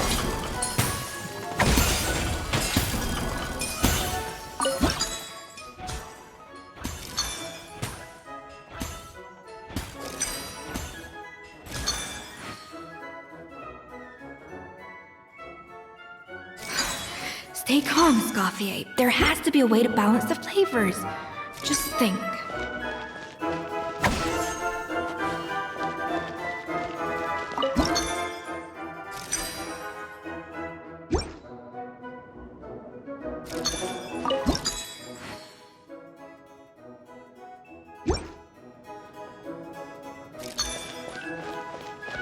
Yeah!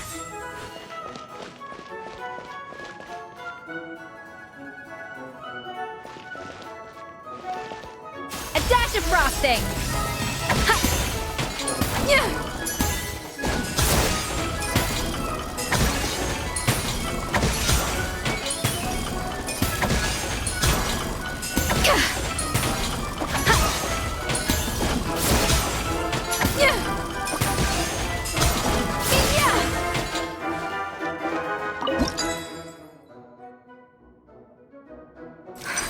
What are you doing, Escoffier? Your team's waiting on you.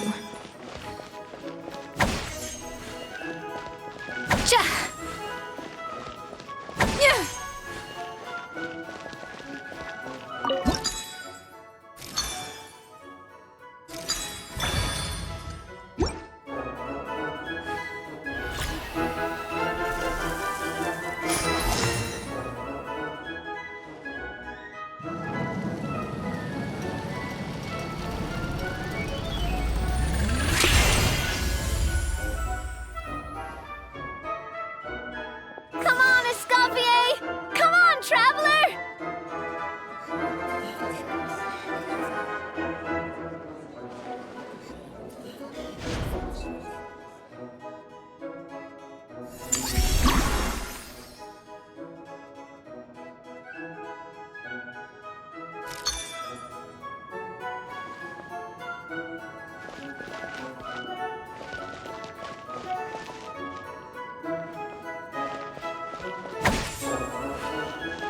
Yeah!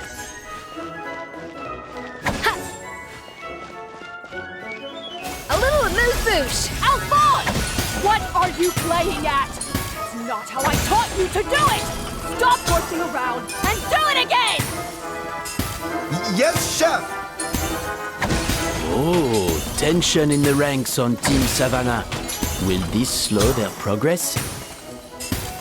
For goodness sake, Savannah, what are you doing? Oh, forget it. I've got to focus on my own dish.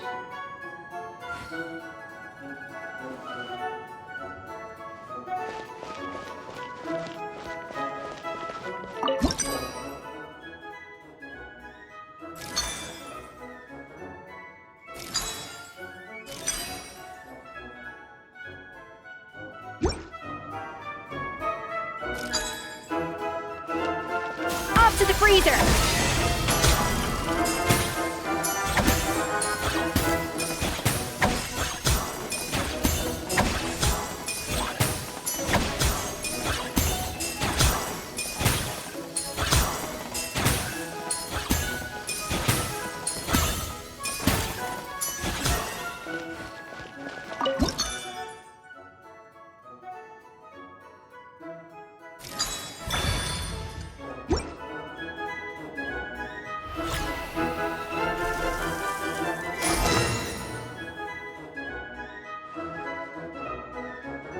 So,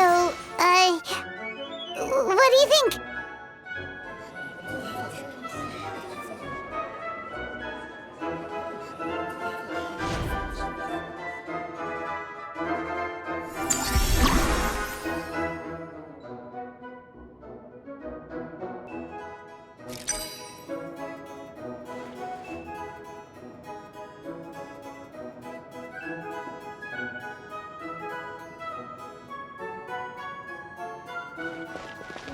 Escoffier is already on the final step of the recipe.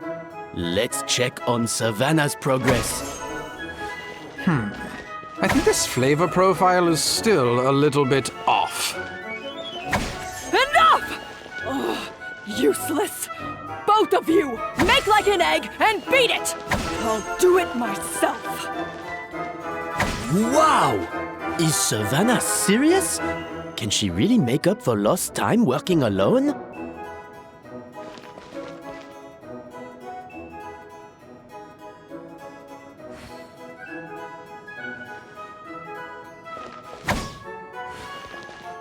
Bon appetit!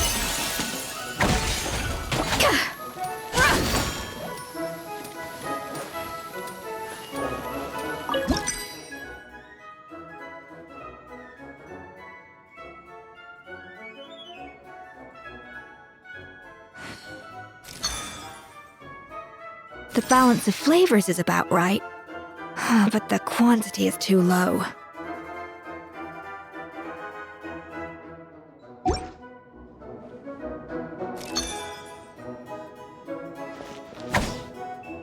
A little amuse-bouche!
You can't match Escoffier's talent.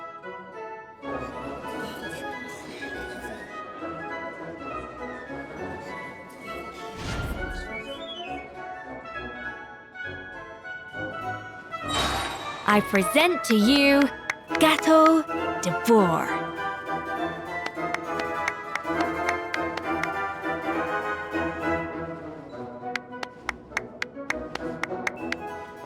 A burst of flavor!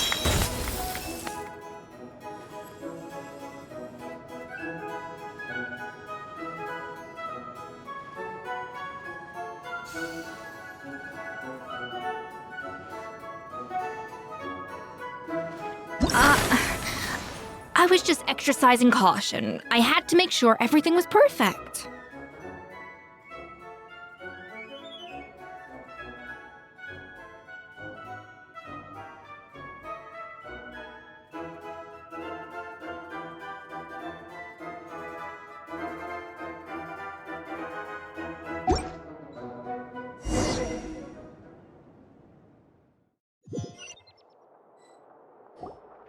Time's up! Contestants, please take your dishes to the back.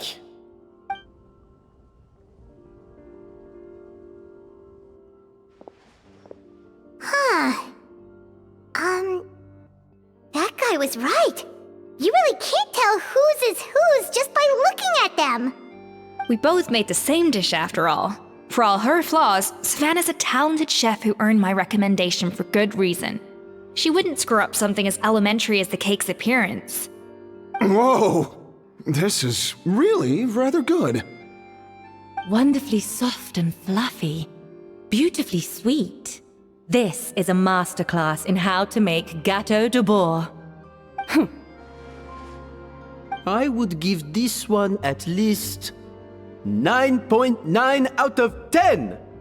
Only because there's something about the flavor of the base. It's just a little different from the recipe I'm used to. Huh? Really? I couldn't tell.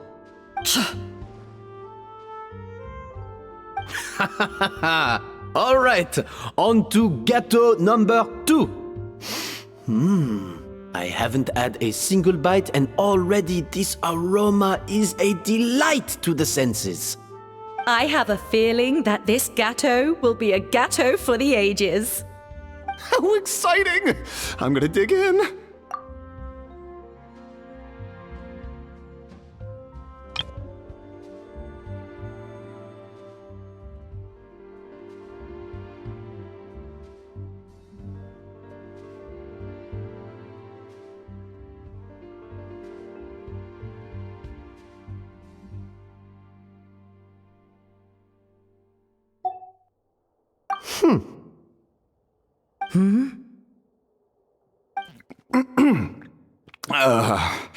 I think maybe someone got a little carried away when they were adding the sugar.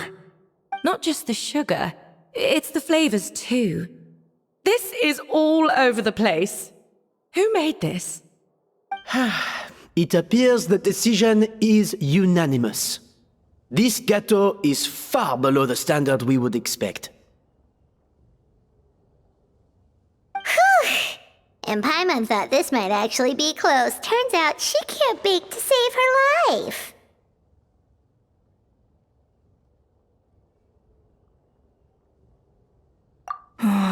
Something's not right here. Savannah may not be perfect, but no way is she this sloppy. I can now declare that the creator of the first gâteau has won this cooking contest. Now, all that remains is to turn the plate over and reveal the chef's name underneath. What? It's Savannah? No! That's impossible! Hey, Savannah! You cheated, didn't you? You cheater! What did you do? Oh, you swapped the plates, didn't you? Well, someone's a sore loser. These cakes went from the oven to the judge's table without me ever laying a finger on them. And everyone here can attest to that. It was Vanejem's staff who labeled them in the kitchen. If you're looking to accuse someone, why don't you start with them? Isn't it more likely that Escoffier's lost her edge? Oh, or maybe her assistants let the team down. You take that back! Judges, we demand a rematch.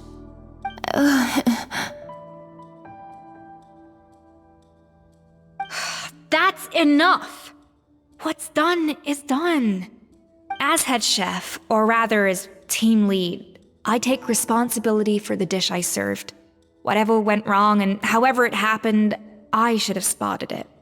Savannah, I didn't think you'd stoop this low just to beat me in a bake-off.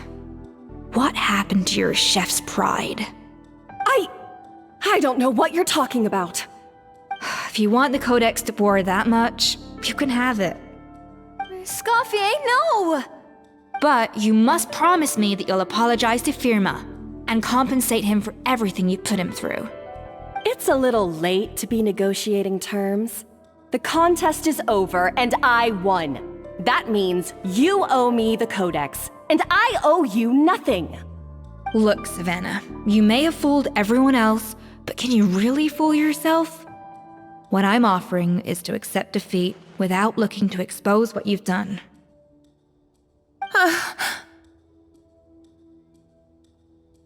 But only on the condition that you promise to stop putting so much pressure on your staff. Fine. I'll treat this as your final handover of duties from one head chef to the next. So, will that be all, ex-head chef? Or is there any other unfinished business you'd like to leave in my hands? I didn't mean that to be a scolding from your former boss, just a word of advice from a fellow chef and a friend. But I don't know if you're even open to input from other people anymore. I know what I'm doing. I don't need your advice. All right, fine. I'm glad to hear it.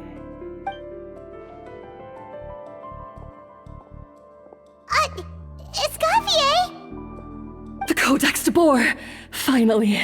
Now, at long last, I will succeed. Escoffier?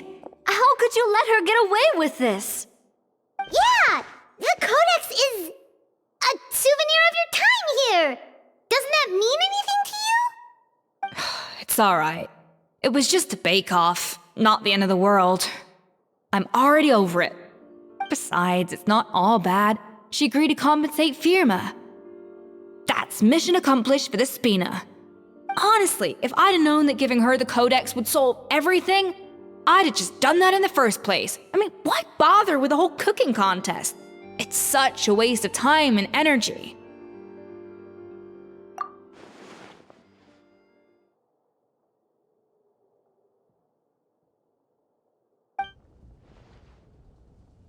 No. No! This doesn't make any sense! Huh? That's it? No secrets, no nothing? I don't believe it! This can't be happening. Oh, Chef Savannah! Savannah?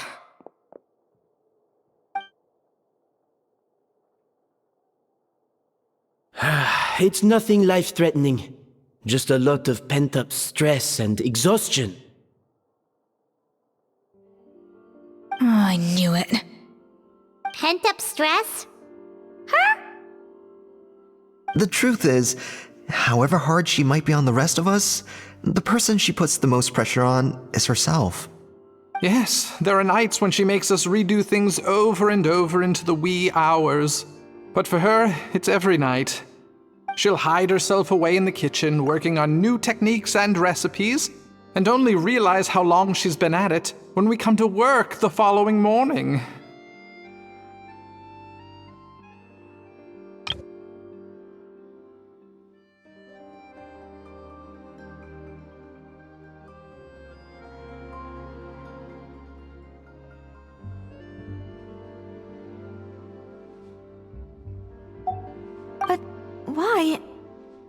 Why would she do that?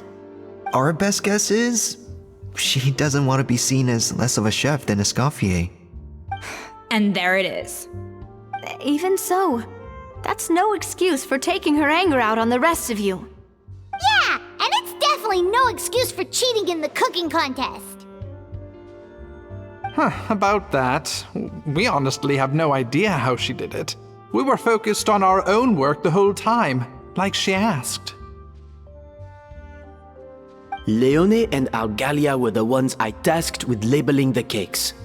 I've already spoken to them both. They're at a loss to explain it too. Not to worry. Come on, join me downstairs.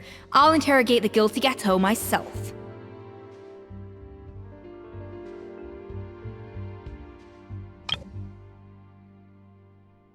Leone and Algalia were the ones I tasked with labeling the cakes. Leone and Algalia were the ones I tasked with labeling the cakes. I've already spoken to them both. They're at a loss to explain it too.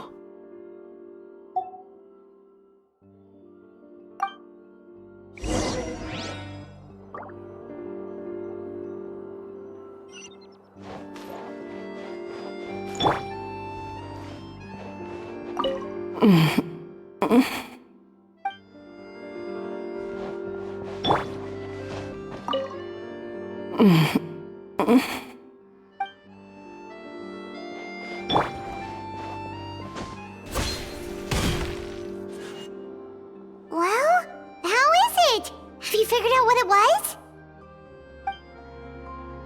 Oh, this is aggravated assault on my palate. I'd rather eat wet cement than this. Is it really that bad? I made sure to taste test it before it was served. Oh, relax. This isn't your cake. Savannah never switched the plates. The offending flavors are coming from in between the icing and the cake base, which means someone tampered with it while it was being made. Or in other words, we have a traitor in our midst.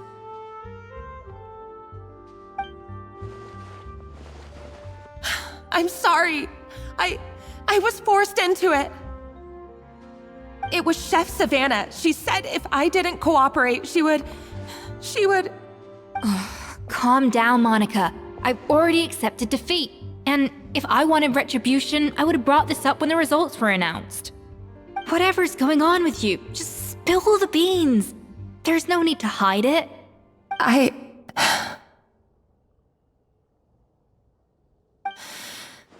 I was the one who caused the food safety incident that one time.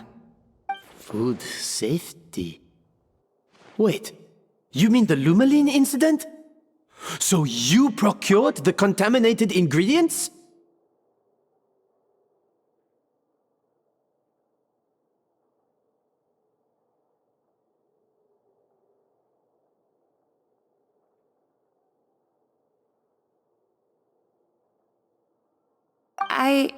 I think so. Savannah and I were on procurement that day. I didn't check everything as well as I should have, and so I let contaminated ingredients make it into the kitchen. But I swear I didn't do it on purpose. I had no idea there was an issue with them, and I didn't know it would end up with Escoffier going to jail. But the last thing I expected was for Savannah to use it as leverage to blackmail me with... This is crazy! So Savannah pressured you into sabotaging Escoffier's cake by threatening to expose your secret if you didn't? I know, it's terrible. I'm so sorry. I was so scared. The thought of Chef Escoffier finding out that I put her in jail, it made me freeze up with fear. I thought Escoffier would hate my guts if she ever found out, and yet somehow that's ended up in me doing something even worse.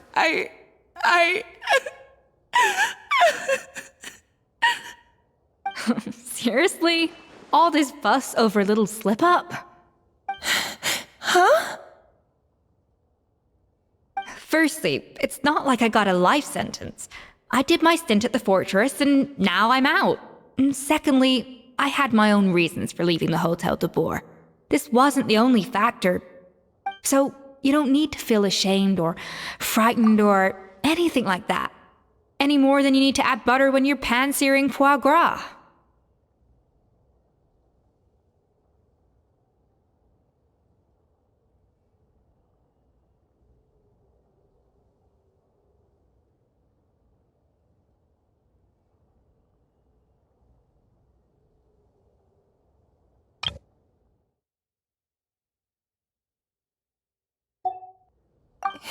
You mean... you forgive me? Oh, well, I'm not saying you don't have to take responsibility for your mistakes.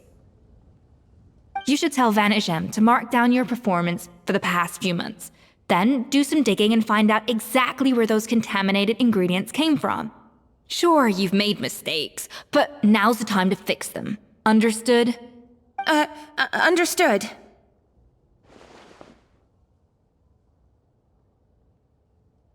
Good. Now, back to Savannah. What about the original codex would compel her to resort to blackmail? I have my suspicions. Not that I've got any proof to back them up, though. Ugh. What happened to me? I've overheard some customers murmuring about how the Hotel de Boer hasn't been the same since Escoffier left. They think our menu doesn't taste like it used to, especially our signature items. Now that you mention it, I noticed it during the contest too. I couldn't put my finger on it, but the flavor seems subtly different from how it used to be. But the difference was so small, I'm sure no one would notice it besides our most loyal customers and true dessert connoisseurs. Still, as head chef, it's easy to see why Savannah would get so hung up on it. So many times I've seen her make the cake base over and over again, late into the night, determined to match Escoffier's version. But something's always slightly off every time.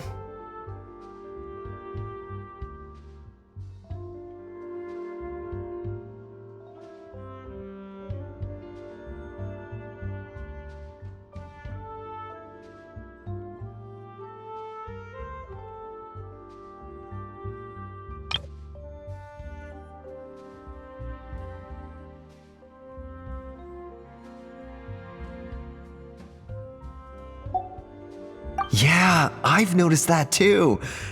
Never really gave it much thought, though. Thinking back on it now, it's clear that Savannah's been in a downward spiral ever since Escoffier left. She wants to prove that she can fill Escoffier's shoes. That's gotta be the reason.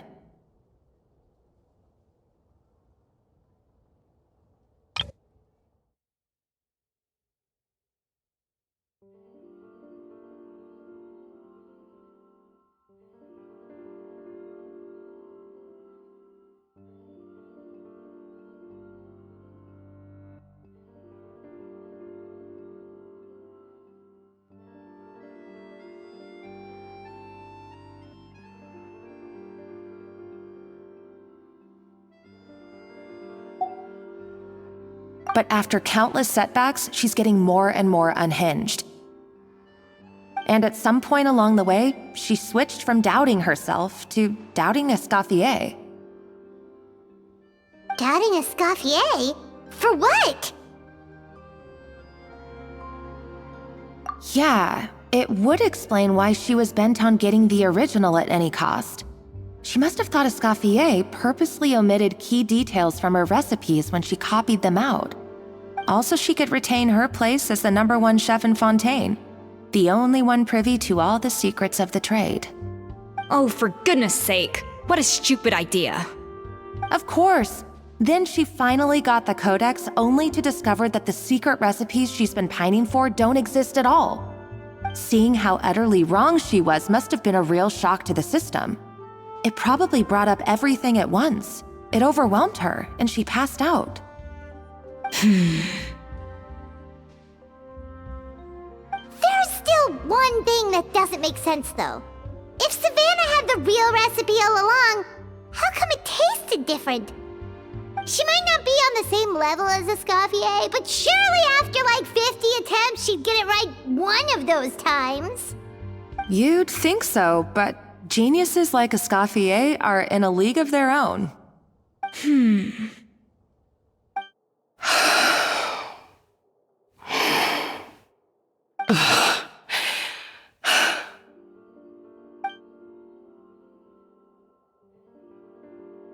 New head chef, you say? What's her name? I don't think I've heard of her before. I wonder, can the Hotel de Boer keep its edge without Escoffier at the helm?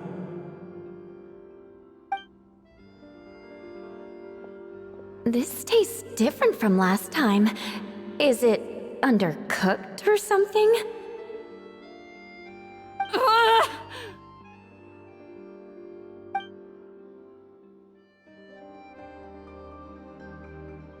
Take this. It's a copy of the Codex de Boer. From now on, you will be its keeper. don't listen to the doubters. If I say you can do it, then you can do it. Even if you don't believe in yourself, at least believe in me. Hey, did you hear me? Once I'm gone, the restaurant is all yours.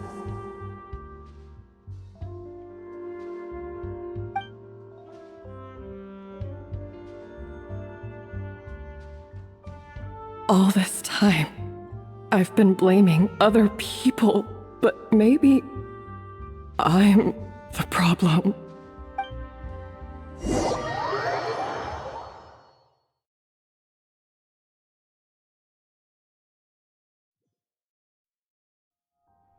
I sincerely apologize for putting everyone out. Savannah's awake now, but I don't think she's ready to speak to anyone yet. Let's give her the day to calm down. I'm sure you'll have the chance to talk everything out tomorrow. In that case, I'll go and update for Ma and his family. I wonder what he'll make of all this. So, we'll come back tomorrow then. That was a long day. I think I've earned myself a sweet treat when I get back home. Oh, nice! Macarons? Or are you gonna switch it up this time?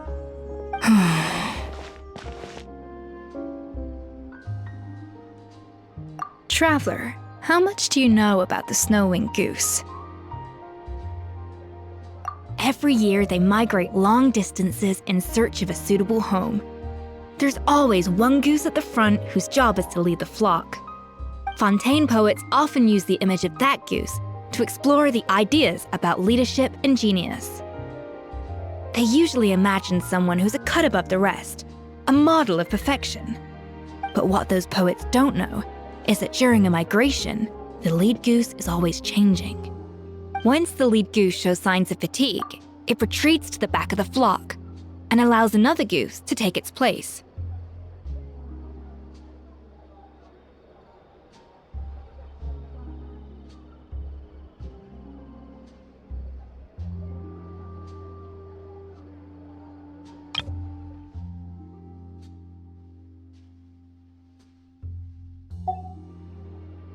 So, the truth is that leadership, with all the responsibilities and pressures that come with it, it's something that everyone takes turns at. But we humans completely miss that fact when we project our own ideas about social hierarchies onto them.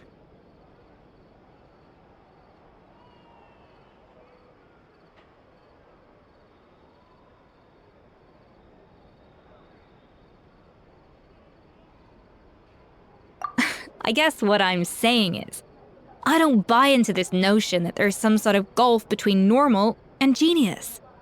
Cooking is a science, not magic. Given the same ingredients, same recipe, and same environment, I see no reason why two different people shouldn't be able to create the exact same dish. Of course, some people have a more sensitive palate than others, and some people are just born bolder or more conscientious. But these are all variables that can be accounted for with time and practice.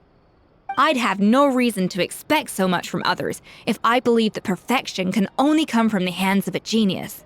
The only reason I hold people to high standards is because, well, I believe they're capable of greatness.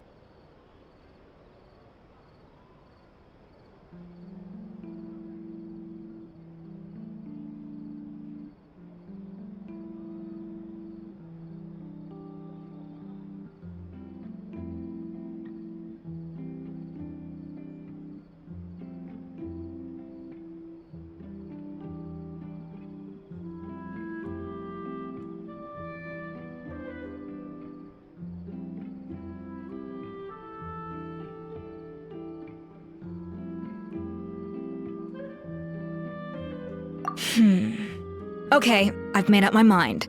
I'm gonna get to the bottom of why Savannah failed. And come tomorrow, I'll give her the scolding of her life, pointing out all the mistakes she's made along the way. Then she'll finally see the error of her ways.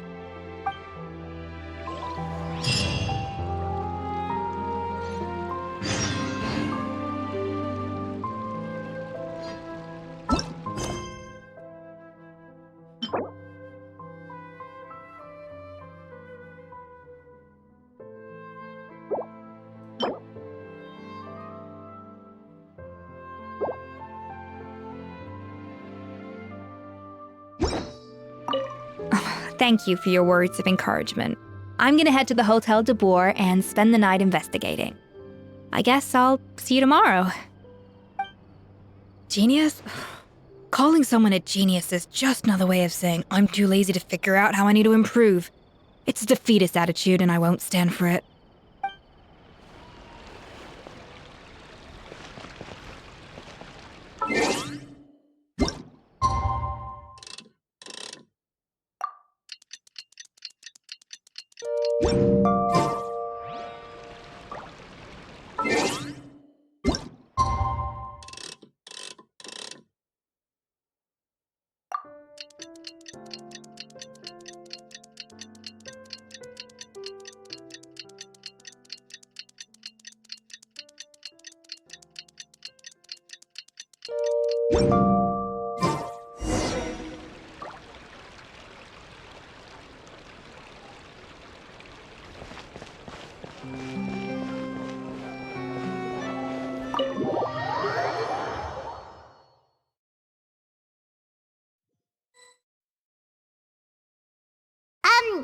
Why are we here so early? Our meeting with Van isn't for a while.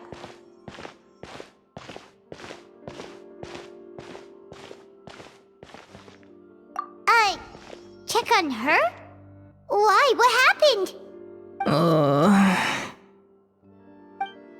Oh no. Escoffier, are you alright?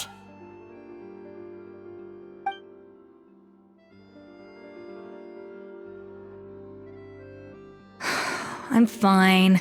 Just need to get some more coffee in me. Huh? What happened to my coffee? Did I really drink it all?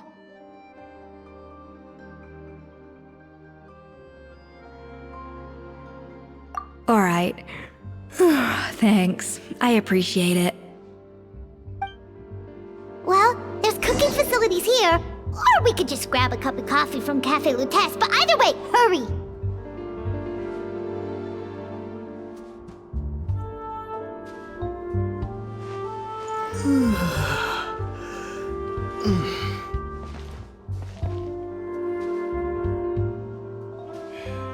If you want tea or water, just help yourselves. Coffee. Need coffee.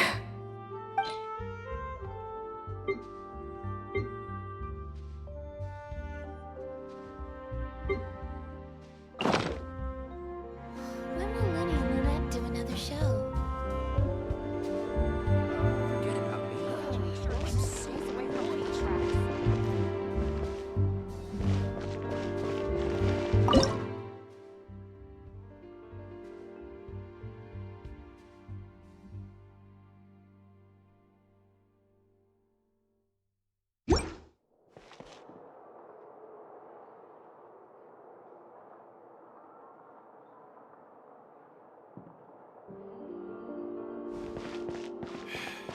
If you want tea or water, just help yourself. Coffee.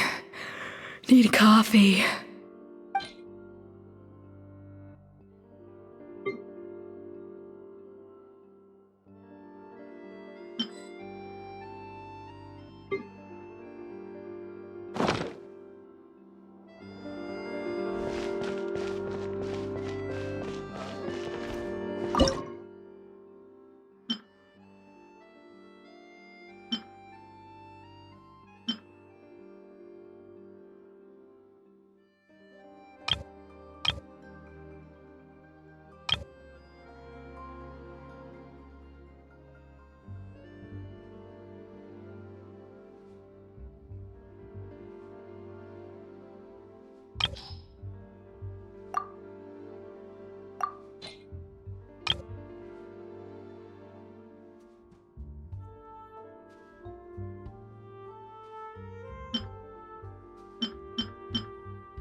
Coffee.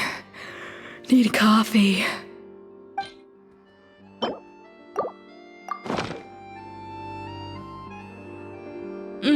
Strong, bitter coffee beans, transformed through expert brewing and balanced perfectly with rich, creamy steam milk.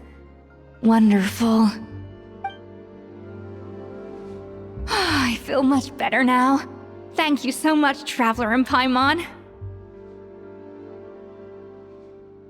Glad to hear it, but make sure to catch up on your sleep when you get the chance. I think I figured out where the problem lies. Honestly, it's ridiculous. I don't know whether to laugh or cry. Wait, what investigation? What are you guys talking about? I'll save it for when everyone else gets here. It's so stupidly small. I can't believe it's caused so much drama.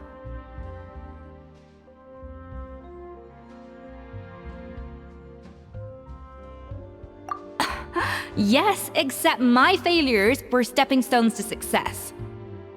Escoffier! Have you seen Savannah? Huh? No, not since yesterday. Why? What's wrong? After seeing her home yesterday, we were all a little concerned about how she was doing. So, I dropped by her place early this morning to check on her. Only to find an empty house with the doors wide open. I left Alphonse and the others to keep watch at her home, while I checked the Hôtel de Bord. I'm worried something bad might have happened. If she's not here, then where could she be? Boss, Escoffier, bad news. Alphonse? You're supposed to be keeping watch at Savannah's house. We were, but then, just after you left, we found this stuff in her house. Oh, looks like a map with a bunch of random places circled. What does it mean? Wait a second. This feels familiar. I'm sure these places are all connected somehow. Of course! From the Codex! They're all places that Modeste explored on his adventures.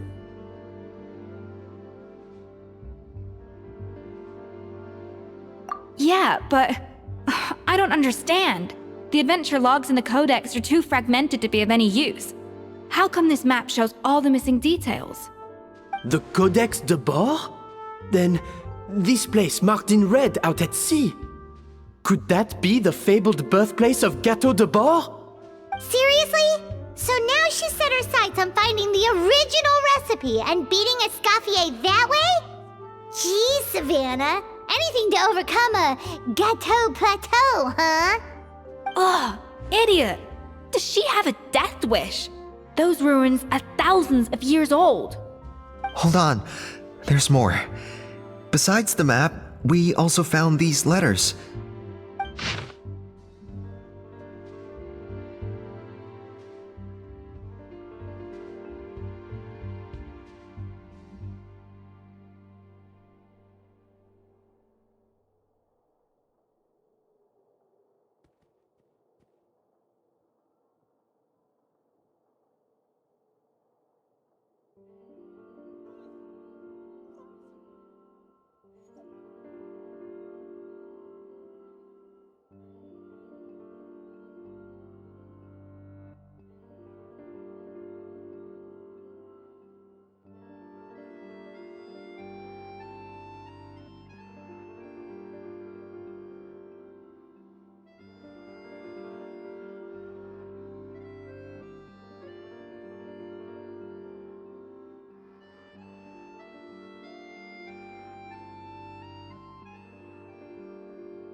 It was you. You let the Lumaline through, didn't you? It sounds like a threat letter. Does this mean that Savannah was responsible for the safety incident? And not Monica after all? Retrieve the codex by any means necessary. So the cooking contest and the cheating. Someone else was behind her pulling the strings? She's keeping the true recipe to herself. Ugh, this is all such a mess. Paimon needs a second to process this. First, we thought that Savannah forced Monica to cheat in the cooking contest. But now, it turns out that someone else forced Savannah to force Monica to cheat?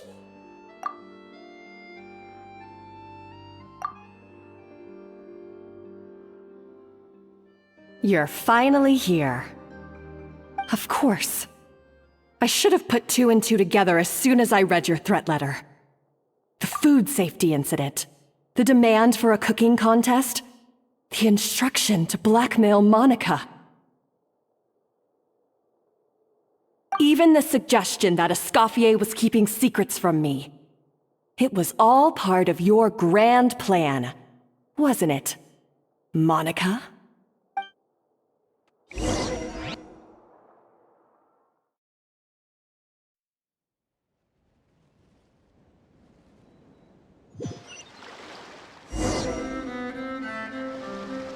We should be getting close to the spot marked on the map. Of all the stupid things she's done, this really takes the cake. The moment we find her, I'm gonna curse the living daylights out of her.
What's happening?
Whoa! This place looks like an underwater restaurant, doesn't it? Suddenly, the idea of an adventure chef finding secret ingredients makes a whole lot more sense. I think Modest's codex mentioned this place. A public bath from the time of Remoria. So yeah, definitely the kind of place that would have served food and drinks. Huh? Some blubber beasts have come to join the party? How did they get here?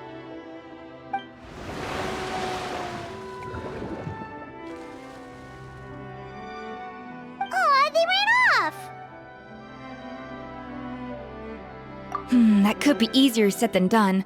Something's blocking the entrance. Well, did Modeste mention it in his adventure logs by any chance? They must have gotten through somehow. Good point. Yes, that's right. It's coming back to me now. We prepared a banquet for our shy little guests, and as the food flowed away on the current, they broke into a joyous chorus, and the path opened to us. We have to feed the blubber beasts? With what? There's nothing here besides rocks, romaritime flowers, and lumitoile. See, this is why you should always bring snacks. You never know when you're gonna need them. Now we have to head all the way back to shore and grab some. There is no time for that. Romaritime flowers and lumitoile will have to do. They may not look appetizing to us, but who knows? They could be blubber beast delicacies. Wait, we're seriously gonna try this?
Hey, be careful! Scare them off too much and they might not come back again.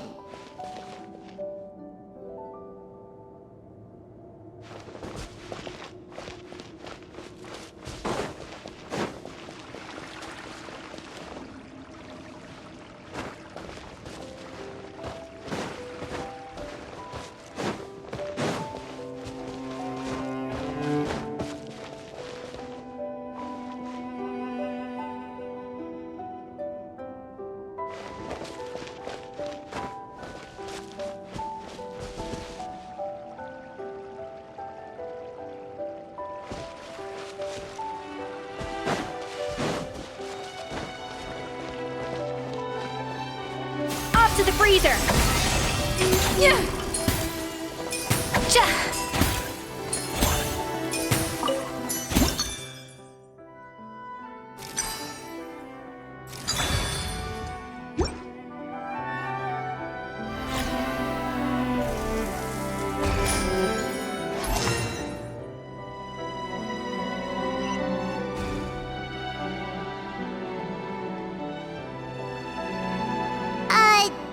Beasts or not, are we sure this stuff is edible? Trust me, they'll love it. Oh, good question. If we try to put them in the pool, we'll probably just scare them off again, and who knows how long they'll be gone.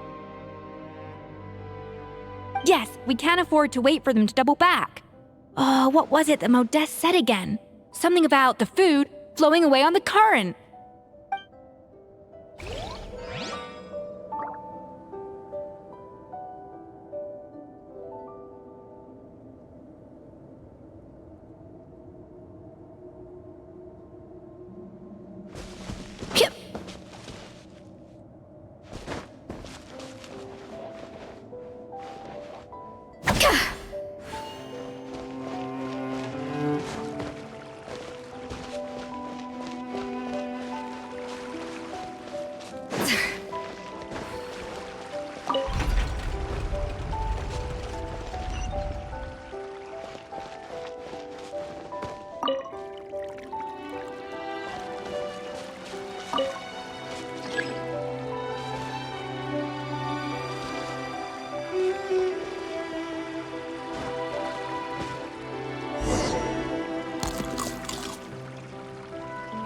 Wow, it's really singing! It must taste better than Paimon thought!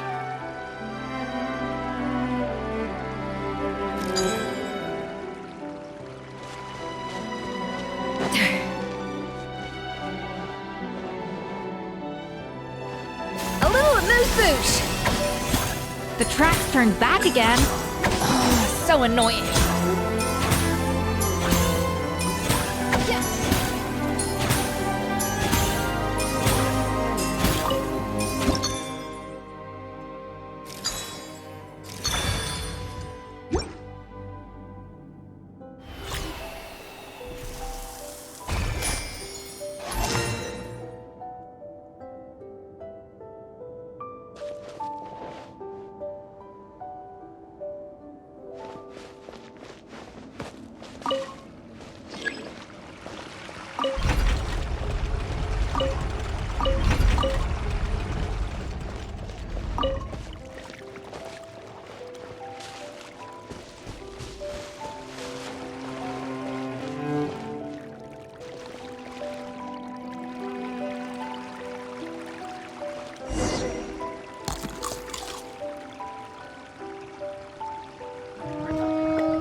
Hey, it's open!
Hey, give me your water. Here. I said your water, the one you just drank out of? Sure.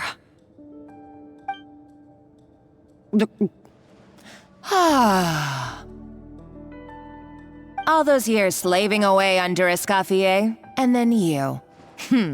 Today, it's finally paying off. Not only have I found the ruin that Savelli kept hidden, but I also get to boss you around like my little lapdog.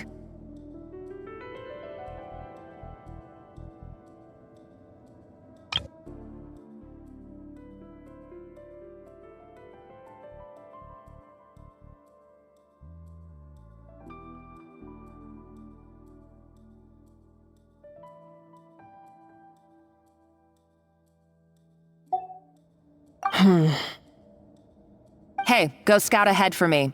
If we need to do any more blast tunneling, I want to know where to lay the explosives. Did you not hear me? Get going. Why don't you do it yourself? Oh, when did you learn to fight back? You're always so compliant when I give you instructions by letter. That's because you threatened to expose me for the Lumiline incident. I swear, if I'd known what you were planning, I'd never have... Ha! Don't be so self-righteous. Admit it, you've always been jealous of Escoffier. That's why you lapped up everything I told you. You were terrified of her finding out about your part in the Lumiline incident, and you resented the way her reputation hung over you. So you jumped at the chance to convince yourself that she was the villain, that she deliberately hid her secret recipes from you just to hold you back. It was the only excuse you needed to justify getting back at her. First, idolization, then jealousy, suspicion, and self-deception. That's what this comes down to. It was the same story with Savelli and my ancestor. He offered Modeste his friendship only to murder him out of vanity. He promised to explore the world with him, only to later destroy all records of their adventures. It's a miracle I even found this place. You have no idea the countless hours I spent piecing it all together.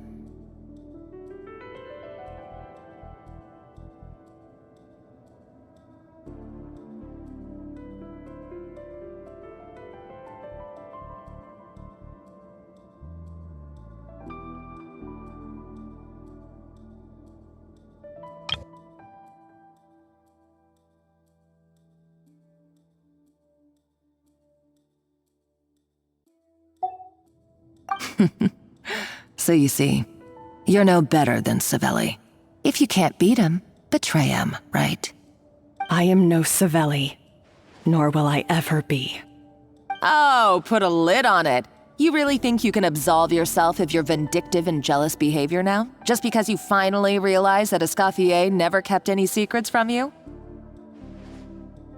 You didn't show any remorse when she left, or in the cooking contest. Why start now? You have no right to redemption. You're right. I don't deserve her forgiveness. But I am done being bullied into submission by you! Ooh, feisty. But you should watch your tone. Talking to me like that could get you in big trouble. I somehow doubt that. Since I poisoned both our water bottles. What? Ever since I learned the truth, I've been biding my time, waiting for this moment. You've played me like a fiddle for so long, and now this is payback! But you drank it too! It's what we both deserve. This is the price we must pay for betraying Escoffier. You'll die here with me, Monica! You.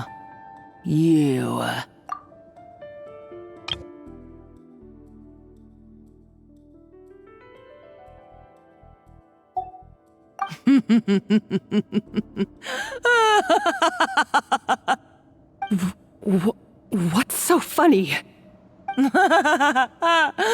Oh, you're too much. I thought I'd play along for a bit just to amuse myself. You gave a very rousing performance. I saw your dumb plan a mile off. There's no poison in these bottles, just clean, fresh water. No. Revenge is a dish best served cold, you know. Did you really think your half-baked plot would fool me? You're a lousy chef, and you make a lousy villain, too. A complete waste of space. No wonder you never amounted to anything. Everything I ever did was a failure. And now, I failed again, for the last time. Hey, why don't you try your hand at being a comedian in your next life? You got a good laugh out of me. But now the show's over. You should have just done like I asked, Savannah. All I wanted you to do was scout the ruins for me. But you had your chance, and now it's time to say goodbye.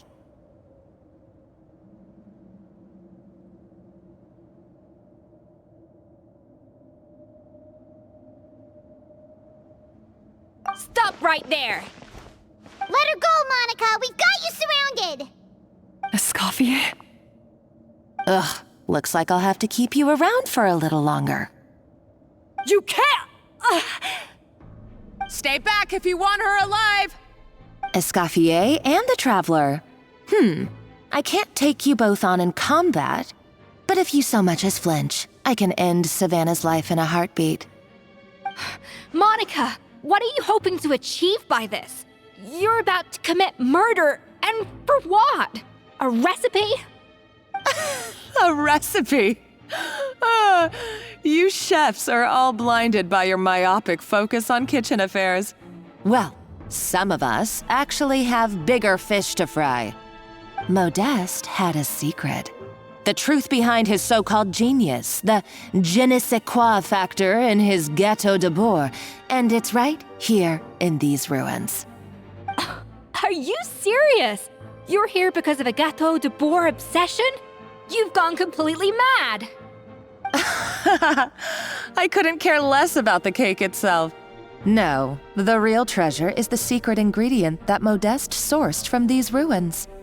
He and Savelli were fools. A priceless treasure of Remoria in the palms of their hands, and they thought, ooh, this would go great in our cake mix. We're talking about a powerful stimulant that also sharpens the senses. That's no cooking ingredient. It's a groundbreaking drug. That's right, I've done my research. It was a drug that Remoria developed for their war machine. I could make a killing by selling it to the treasure hoarders or the Fatui. Will you listen to yourself? You're completely delusional. My eyes are wide open. Just wait till I get my hands on this treasure. You'll see what a fool you've been.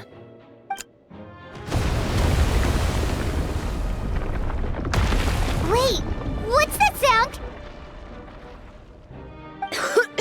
Just when I thought she couldn't get any crazier. She's lucky the whole place didn't collapse.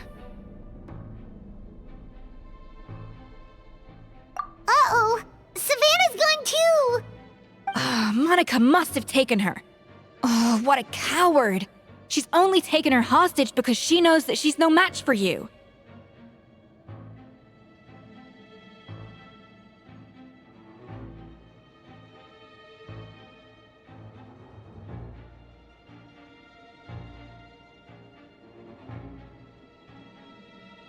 That's true. Even if she finds the treasure, she'll need Savannah alive if she wants to get out of here in one piece. Oh, well, our path's been blocked, so let's look for another route.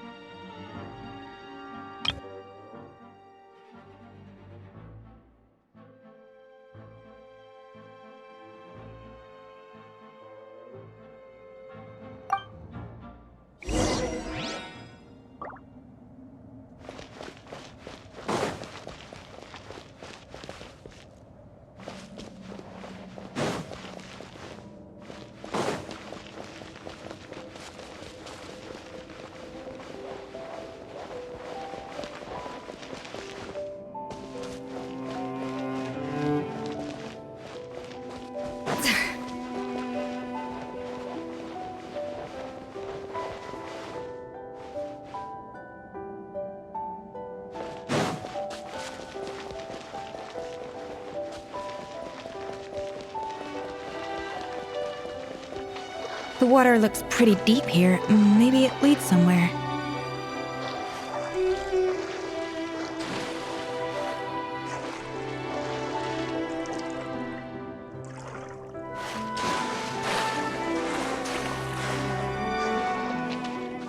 Off to the freezer!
Probably awakened by the explosion just now. Alright, Knife Skills 101.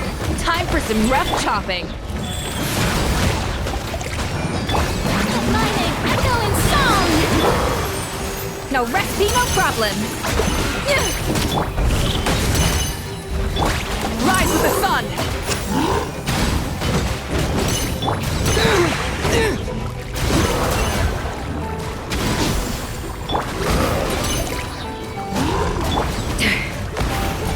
Bon appetit!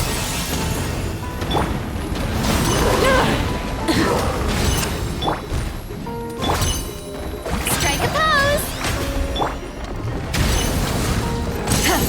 Pyroclastic surge!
Another door? Guess we need to prepare another feast for our guests.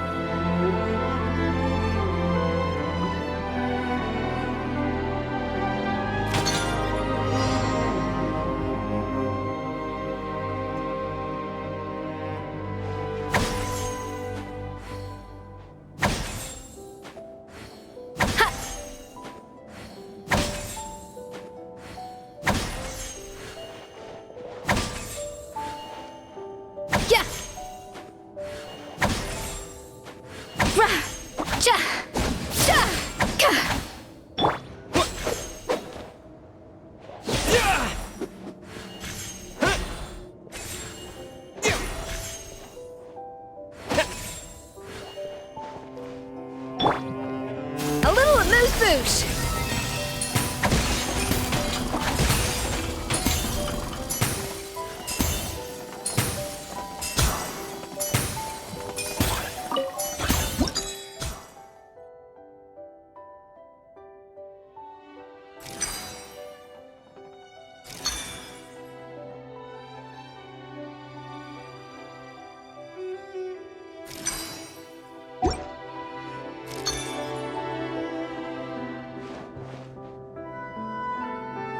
Dash of frosting!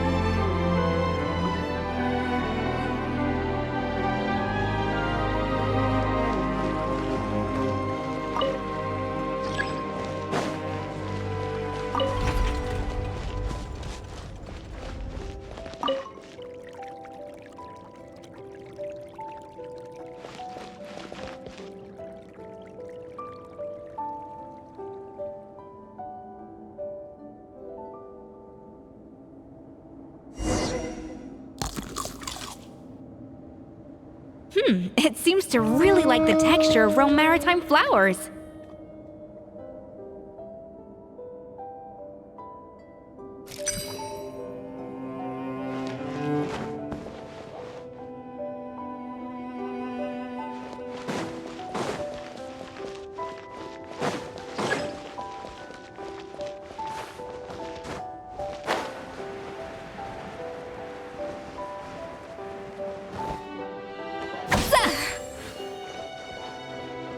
To the freezer!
Frosting! May I present? Let the world collide!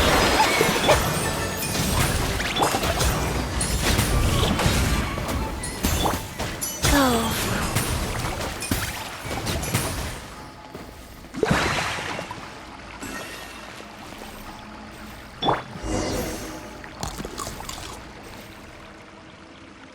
I never knew you could process Lumitwol like that. Alright, I've got to jot this down.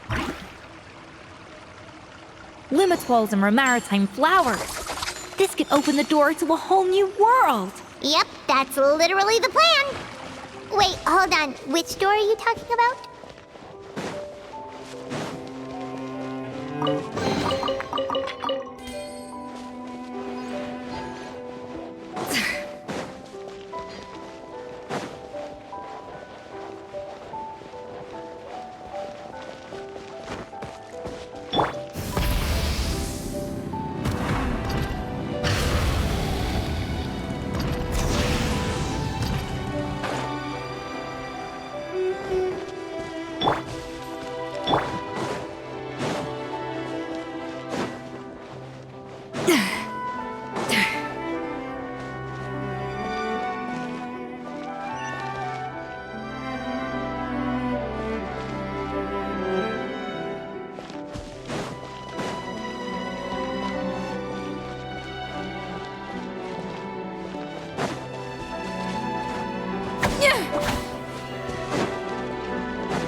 That's strange. These don't look Romorian to me. More like last century Fontaine.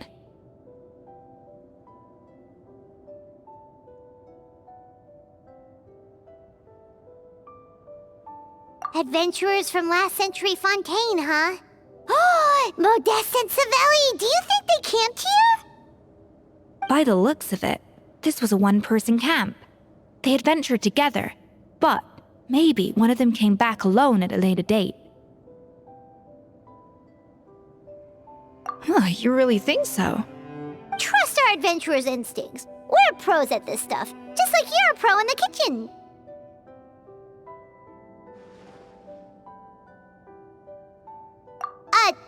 Okay, well, the Traveler has more adventuring experience overall, but Paimon's definitely a pro rummager from all those treasure chests. Darn it! Paimon was just about to show off her rummaging skills! Huh, no kidding. Are all adventurers so obsessed with journaling? I mean, I guess I take a lot of notes when I'm cooking as well, but I thought that was just me.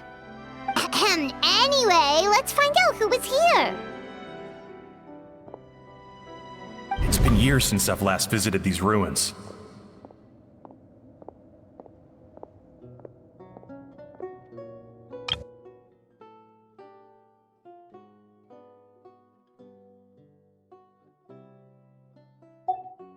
It's exactly the way I remember it.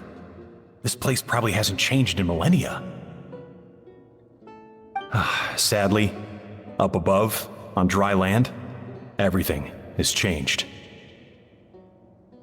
The treasure of Remoria. That's what we used to call it. Modeste was right about its potential. It turned Gâteau de Bourg into a national sensation. Our limited stock of the substance meant that the gâteau could only be produced on a small scale. But this only drove up the popularity all the more. Modeste was right about that too. He predicted all of it.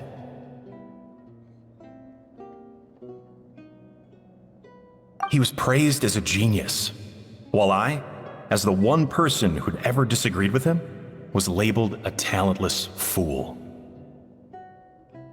Modeste tried his best to console me, but I knew better than anyone just how great the gulf was between us. Our conversations grew scarce, and we saw less and less of each other. I didn't fight it. He had new friends and a career of his own. Why invite further disdain by inserting myself where I did not belong? I told myself that maybe one day, when I finally created a masterpiece of my own, I'd be able to face him without shame. Or maybe one day, when I've put these feelings of self-loathing behind me, I'd be able to ask him with a smile on my face, how about we go on one more adventure, for old time's sake? Unfortunately, that day will never come. So it was Savelli. From the sounds of it, he came back after Modeste had already died. I always thought it was just a legend. But if it's true, then this must be the place where they found their secret ingredient, the birthplace of Gateau de Boer. In that case, what does that say about the death of Modeste? If it's all true, maybe Savelli really did have something to do with it. The taste of Gateau de Boer has changed. Modeste was convinced of this, even though everyone swore they couldn't tell. Being the perfectionist that he was, he refused to accept even the slightest flaw in his work. He stopped all sales of the product, locked himself away in the kitchen, and worked day and night, vowing to find out where he had gone wrong. But as he baked and taste tested over and over again, he found he only strayed further and further from the original taste. It was only when he was sipping on coffee one day and realized he could not taste the bitterness that the truth finally dawned on him. What had changed was not the gâteau, but his sense of taste. The treasure of Remoria stimulates the senses, taste included, and invigorates the spirit. In the short term, it offers people the ultimate gourmet experience, but in the long term, it dulls their senses entirely. In hindsight, it made perfect sense. After all, why would a culture that sought liberation from the constraints of their bodies care for the loss of their senses? But we realized it too late. We were just too late. Over the course of his many culinary experiments, Modeste exhausted the remaining supply of the treasure of Remoria. He consumed it all himself. The finest culinary talent of his generation now faced a future in which he would never be able to taste anything ever again. Finally, in despair, he took his own life. And because we had become estranged, I could not be there to stop him, to offer some words of comfort, or even to say goodbye. Yet despite everything, he sent me his final letter. The treasure of Remoria? Guess Monica was really onto something. It really was a kind of drug. So, Modeste chose to end his own life. Then, why all the rumors that Savelli murdered him? Also, neither the Codex nor any other contemporary records make any mention of the treasure of Remoria. It's almost as if someone deliberately erased it from history. Modeste told me everything in his final letter. His was a tale of how even a genius could fail, and how much more devastating it is when it happens. Did he hope I would gain some personal catharsis from knowing the truth? Or maybe he wished for me to warn the public about the dangers of Gateau de Boer, proving that I had been right all along. But if the public ever learned how Modeste's greatest triumph became his undoing, his fall from grace would be swift and merciless. 1 minute a genius, the next a joke. It would surely spell the end for his restaurant too. What would be his legacy then? How would future generations view everything we built together? I fear the scorn I have faced these last years would pale in comparison to the scorn shown to him by the history books. I cannot let that come to pass. I will do what I must to protect his name. It will mean tampering with his notes to remove the damning details, leaving mere fragments of our story behind. It may lead his family to suspect me of having a hand in his demise. But if that's the price of destroying all evidence of my crimes, then so be it. I would rather the world believe a tale of genius and jealousy than see his reputation in tatters. The final loose end is the evidence here, at the bottom of the sea. Huh? What's wrong? Didn't we say Savannah should be safe for now? So we thought, but if Monica finds out what happened to the treasure, there's no telling what she might do.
The treasure of Remoria. I have found you at last. Savelli, you tried your best to bury the truth, but you underestimated the children of Modeste. Some fragments of his diary escaped your clutches, and we have held on to them for generations. But I have to thank you too, Savannah. Without your help retrieving the codex, and with it the last piece of the puzzle, I may never have found this place. But now, finally, the secret to Remoria's military might is within my grasp. The treasure of Remoria is mine! Oh. It's empty. It's empty? Monica? Oh, we were seconds too late. Escoffier? What's the deal with that jar? Oh, Savelli's final act! He wanted to conceal the secret of the treasure forevermore and make sure it would never harm anyone again. So he came here after his friend's death and destroyed every last shred that remained. This can't be happening. All the years I spent piecing together the truth. All my painstaking planning. All that for an empty jar? Monica, don't do anything stupid. This ruin is more dangerous than you realize. Oh, shut your pie hole! Praise be to Lord Remus. You barbarian shall be slain.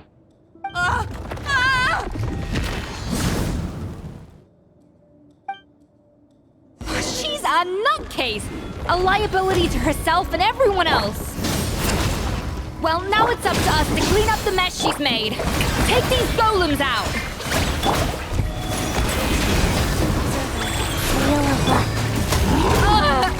Rot to the crook, no recipe, no problem! Light it up! Light up a blazing sun!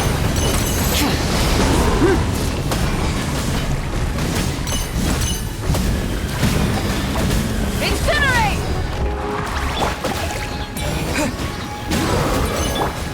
Shower me with praise! Let my name echo in song! Bon appetit! Pyroclastic surge!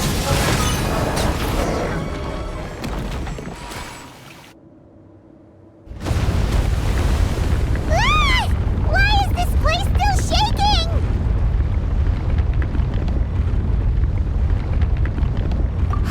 Either way, it's all her fault. Enough chit-chat. Let's get out of here, Traveler Escoffier, come on! Okay, I'm coming. Oh, no you don't. If I can't get what I want, neither will any of you. I've got nothing to show for my life's work so far. But if I can take another so-called genius down with me in my final moment, then it was all worth it. You're a psycho!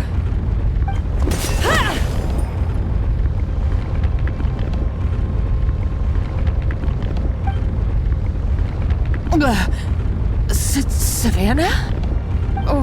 When did you wake up?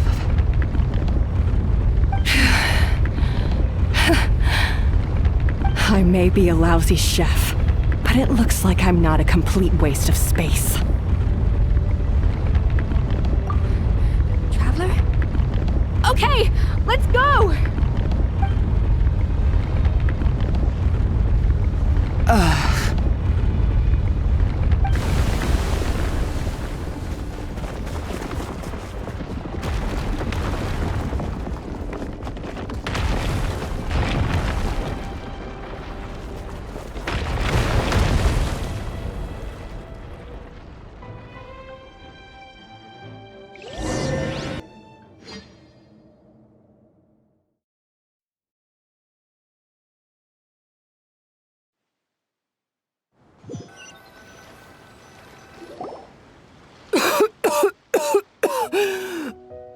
Escoffier!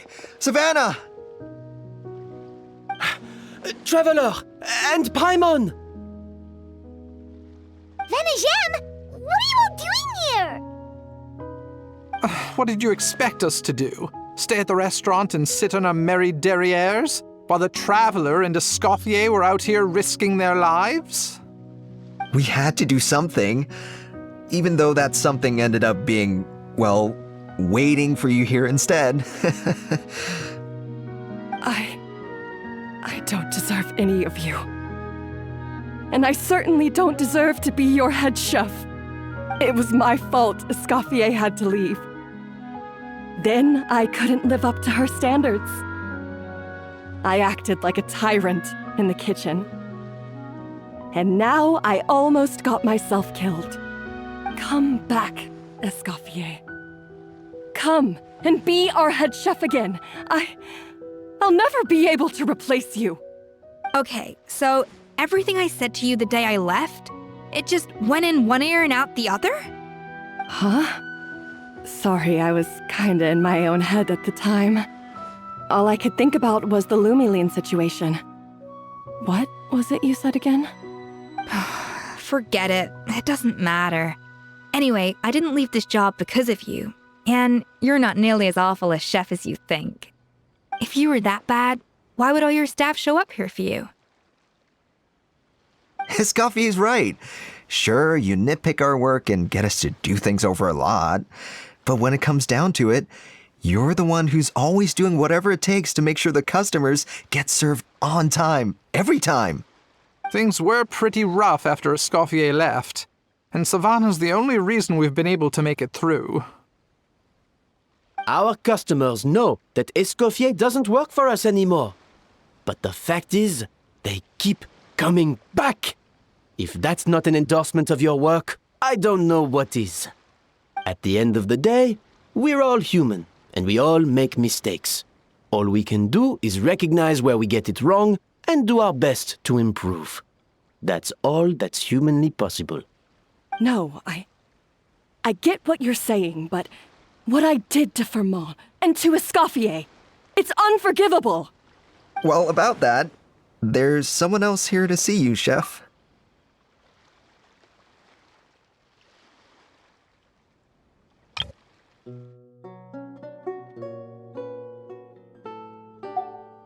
It's been a while, Chef Savannah. Firmin? I'm so sorry. I put far too much pressure on you, and the way I stubbornly refused to go and see you after you fell ill. There's no excuse. But I'm too late, aren't I? The damage is done. I heard that you can't even hold a kitchen knife anymore. Actually, I think I'm going to be just fine. Huh? We thought Firmin's problem was purely psychological in nature. But after the threat letter came to light, it got Firmin thinking. And then he remembered the tea that Monica used to give him every night. And as it turns out, she was lacing it with Lumiline the whole time. No way! Doesn't that cause nerve damage? It can. High doses pose a risk of serious nervous and sensory complications. But if you calculate the dosage carefully, you can control the extent of its effects. A small dose might simply make a person more emotional, whether that means more fragile or more hot-tempered. No wonder it seemed like you'd lost your edge. I asked my friends at the Fontaine Research Institute about it. They said that with the low dose I was taking, the risks are pretty small. They also fixed me up with some meds and said I should recover in no time.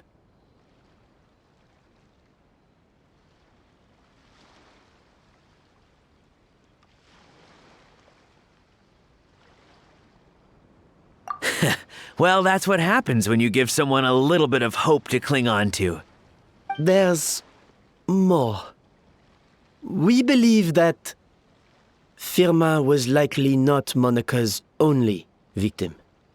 You mean she poisoned me too?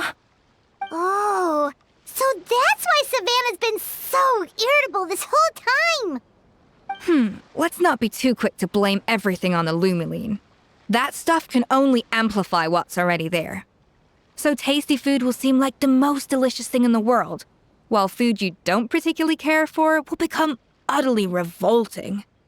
So you better make sure you reflect on your behavior and apologize to every single person you've wronged. I will. I'm sorry. There's still one question that's really bugging me. Why is it that no matter what I do, my Gâteau de Bourg never tastes the same as yours? Is it just... is it because you're a genius and I'm not? It's because the heating element in your oven is broken, you silly goose. What? Huh?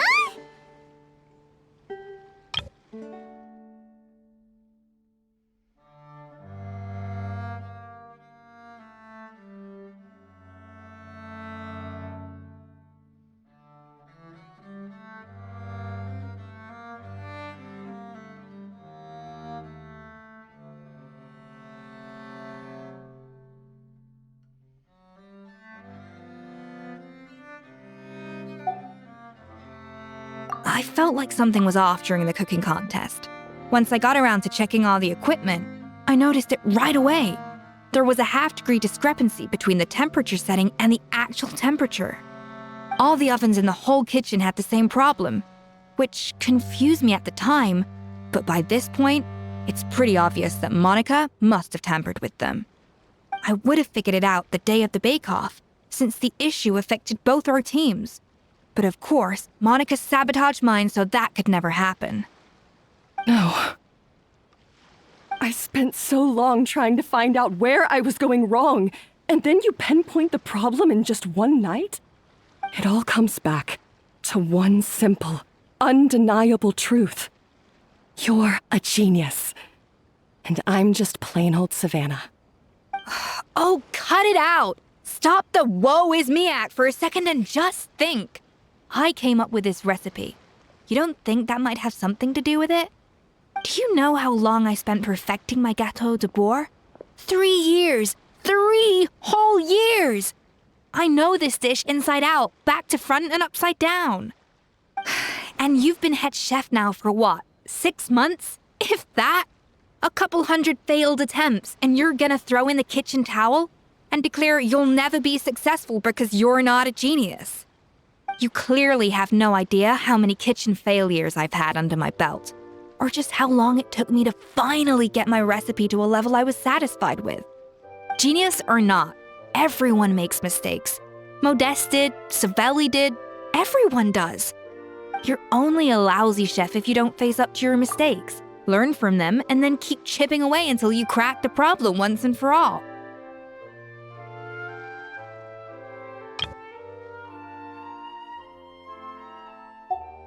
Surely you haven't forgotten all that. You were no lousy chef back when I handed you the reins.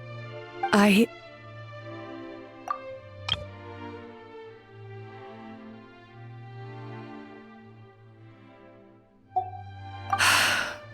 haven't forgotten. And I'll make sure I never do. That's our head chef. Haha! Sounds like we won't need another changing of the guard in the Hôtel de Bord kitchen anytime soon. Huzzah! Aw, what a perfect ending to a crazy journey. Look how happy everyone is.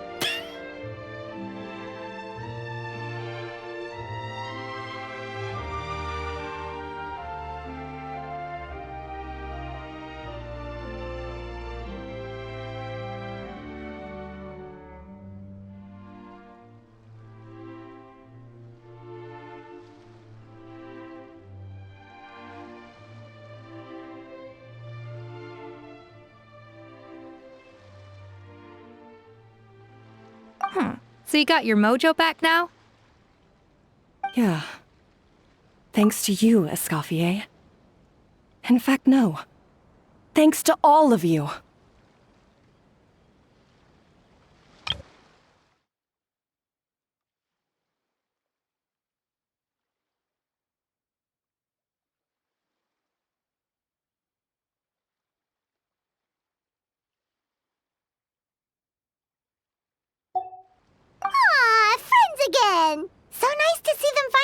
of their beef. Good.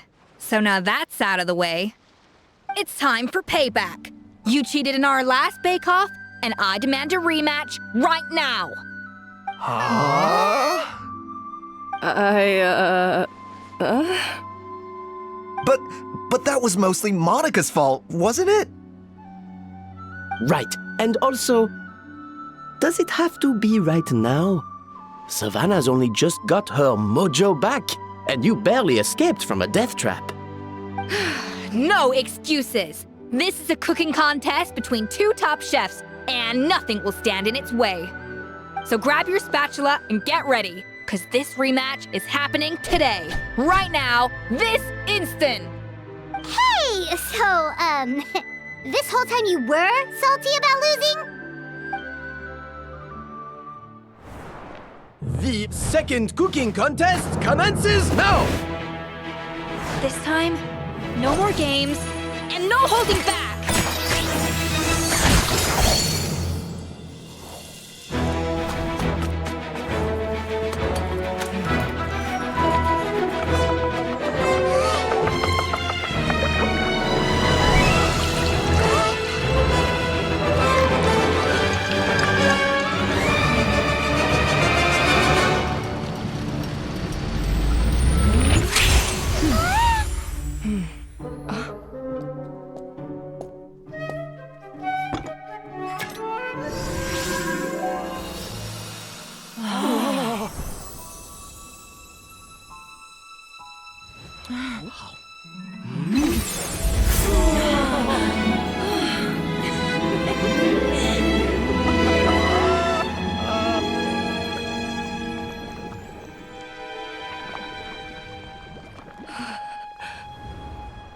I feel like I don't have the right to be here.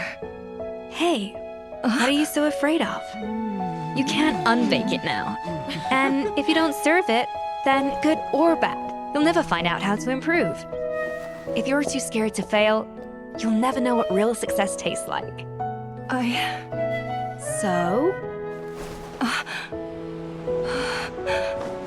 Embrace your failure. Taste it. Digest it. That's the way to success. I don't know.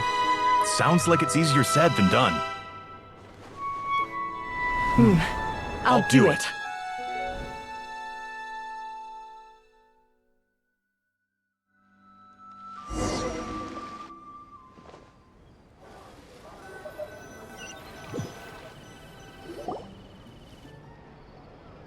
The results are in! A landslide victory for Escoffier! Quite rightly, too. Piece of cake.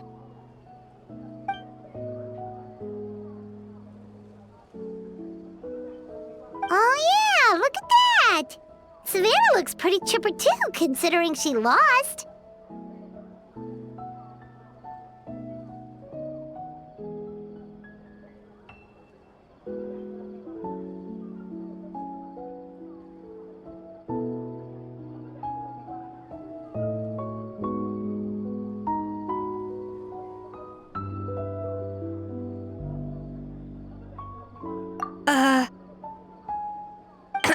Now, where were we?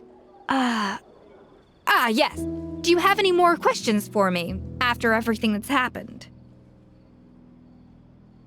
I thought Navia would have filled you in.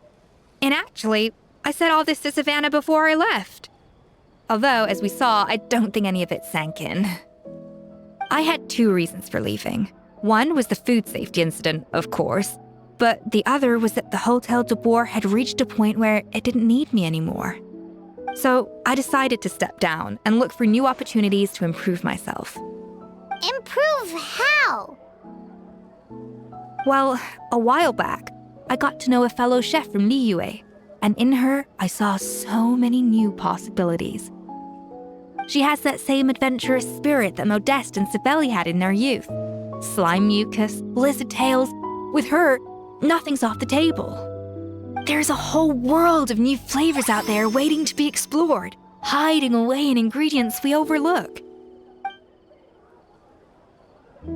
Case in point, remember those Romaritime flowers down in the ruins? I used them in the cooking contest just now. Did you taste the difference? What? Paimon didn't notice at all. Half of the art of cooking is dissecting the recipes of previous chefs and figuring out the exact constellation of elements that gave their work its signature taste. And the other half, it lies in freeing yourself from the confines of the kitchen. You've got to go out and explore the endless possibilities out there. Uh-oh. Paimon's suddenly not sure she wants to try your cooking anymore.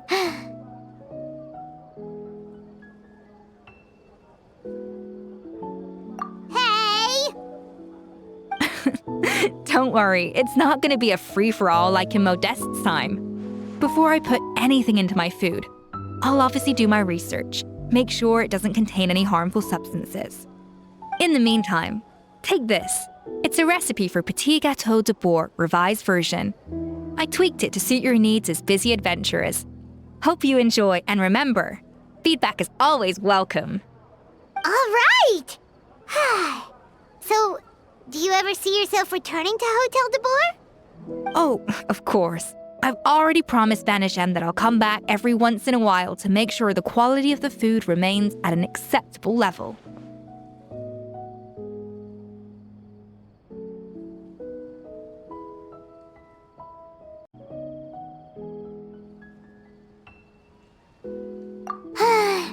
You know, Paimon's still a little disappointed that we never got to see the treasure of Remoria. Surely Monica wouldn't have gotten drawn in so deeply if it wasn't for all the mystery surrounding the original Gâteau de Bourg. She practically dedicated her life to finding the lost pieces of Modeste's diary, then went to all that trouble to infiltrate the Hotel de Bourg. And in the end, it was all for nothing. Since you mentioned the treasure, between Modeste's writings and what we saw in those ruins, I think I may have figured out the truth. The so-called treasure of Remoria was most likely a substance that the Remorians extracted from lumitoids, better known to us as lumiline. Huh? So then, why all the hype back in the early days of Gâteau de Bourg? Don't forget, it was a very different era. We could barely even refine sugar back then, so desserts were very much in their infancy. In a world of bland food, it's no wonder that the first thing to really excite people's taste buds took the world by storm. And as for the lumiline, it may well have been somewhat valuable in ancient times. But these days, it's just another drug from the Fontaine Research Institute. Even if Savelli hadn't destroyed it all, I doubt it would be worth that much these days. So after all that, there was nothing in those ruins but worthless junk. Feels strange to say it, but Paimon almost feels sorry for Monica. She sacrificed it all only to get nothing in return.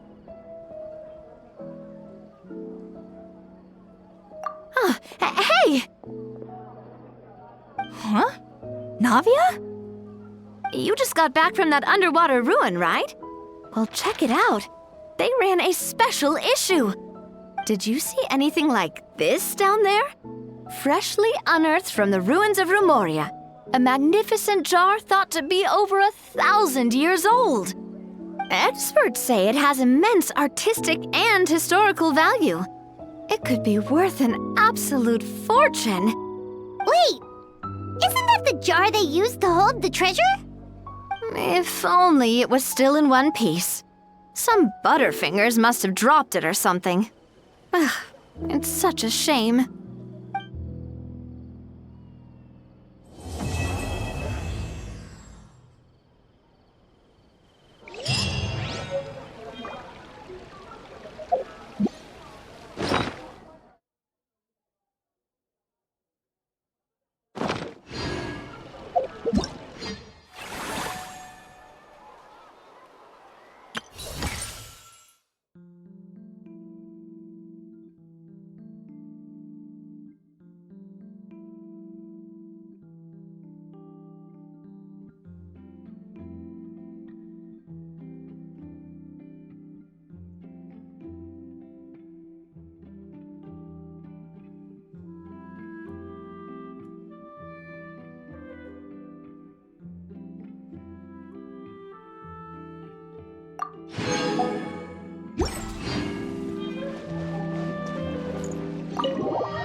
To broaden the horizon.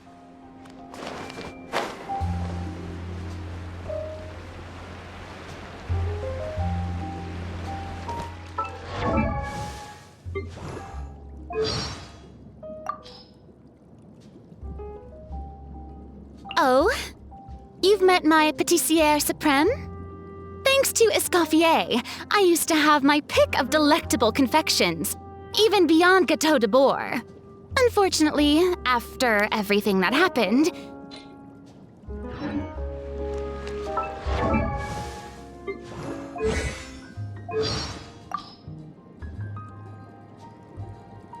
oh, you've met my...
Burn it down!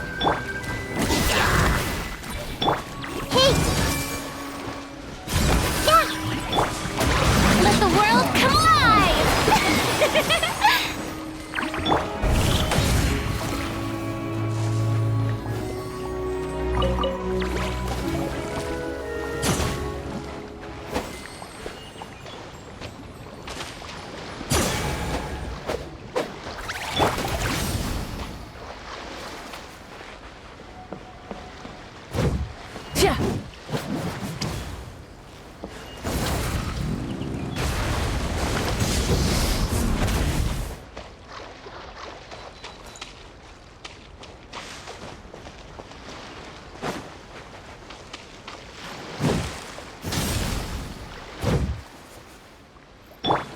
Commit it to memory.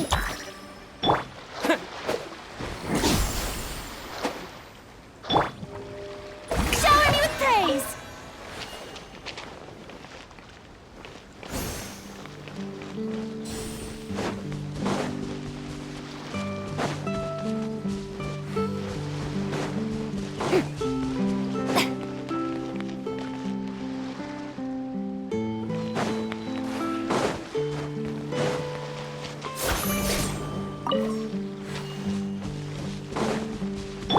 Try and stop me!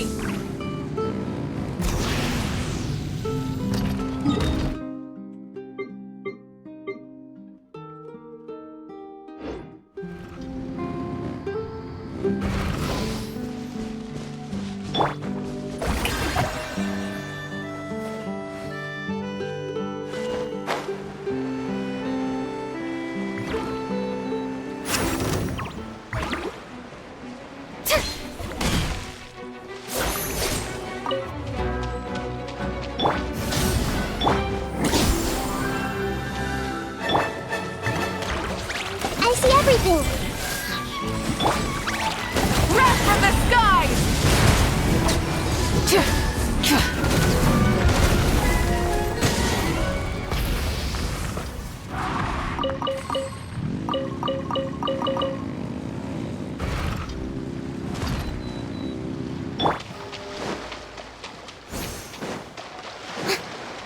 Strike a pose.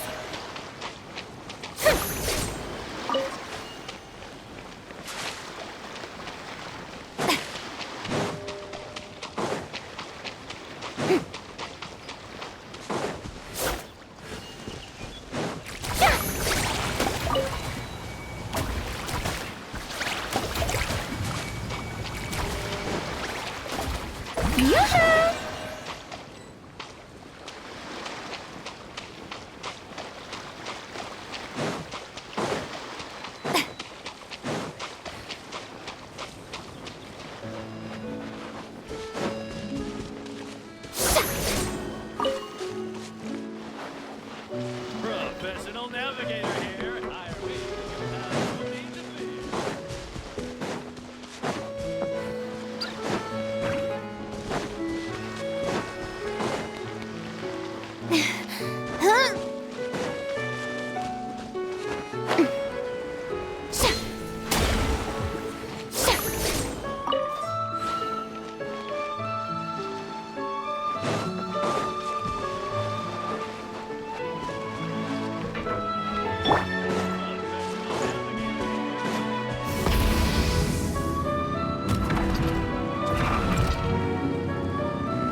Huh?